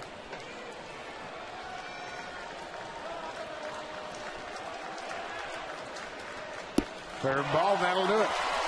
Lynn strikes out. Wood strikes out 2 in the 9th. Dustin Mosley picks up the win.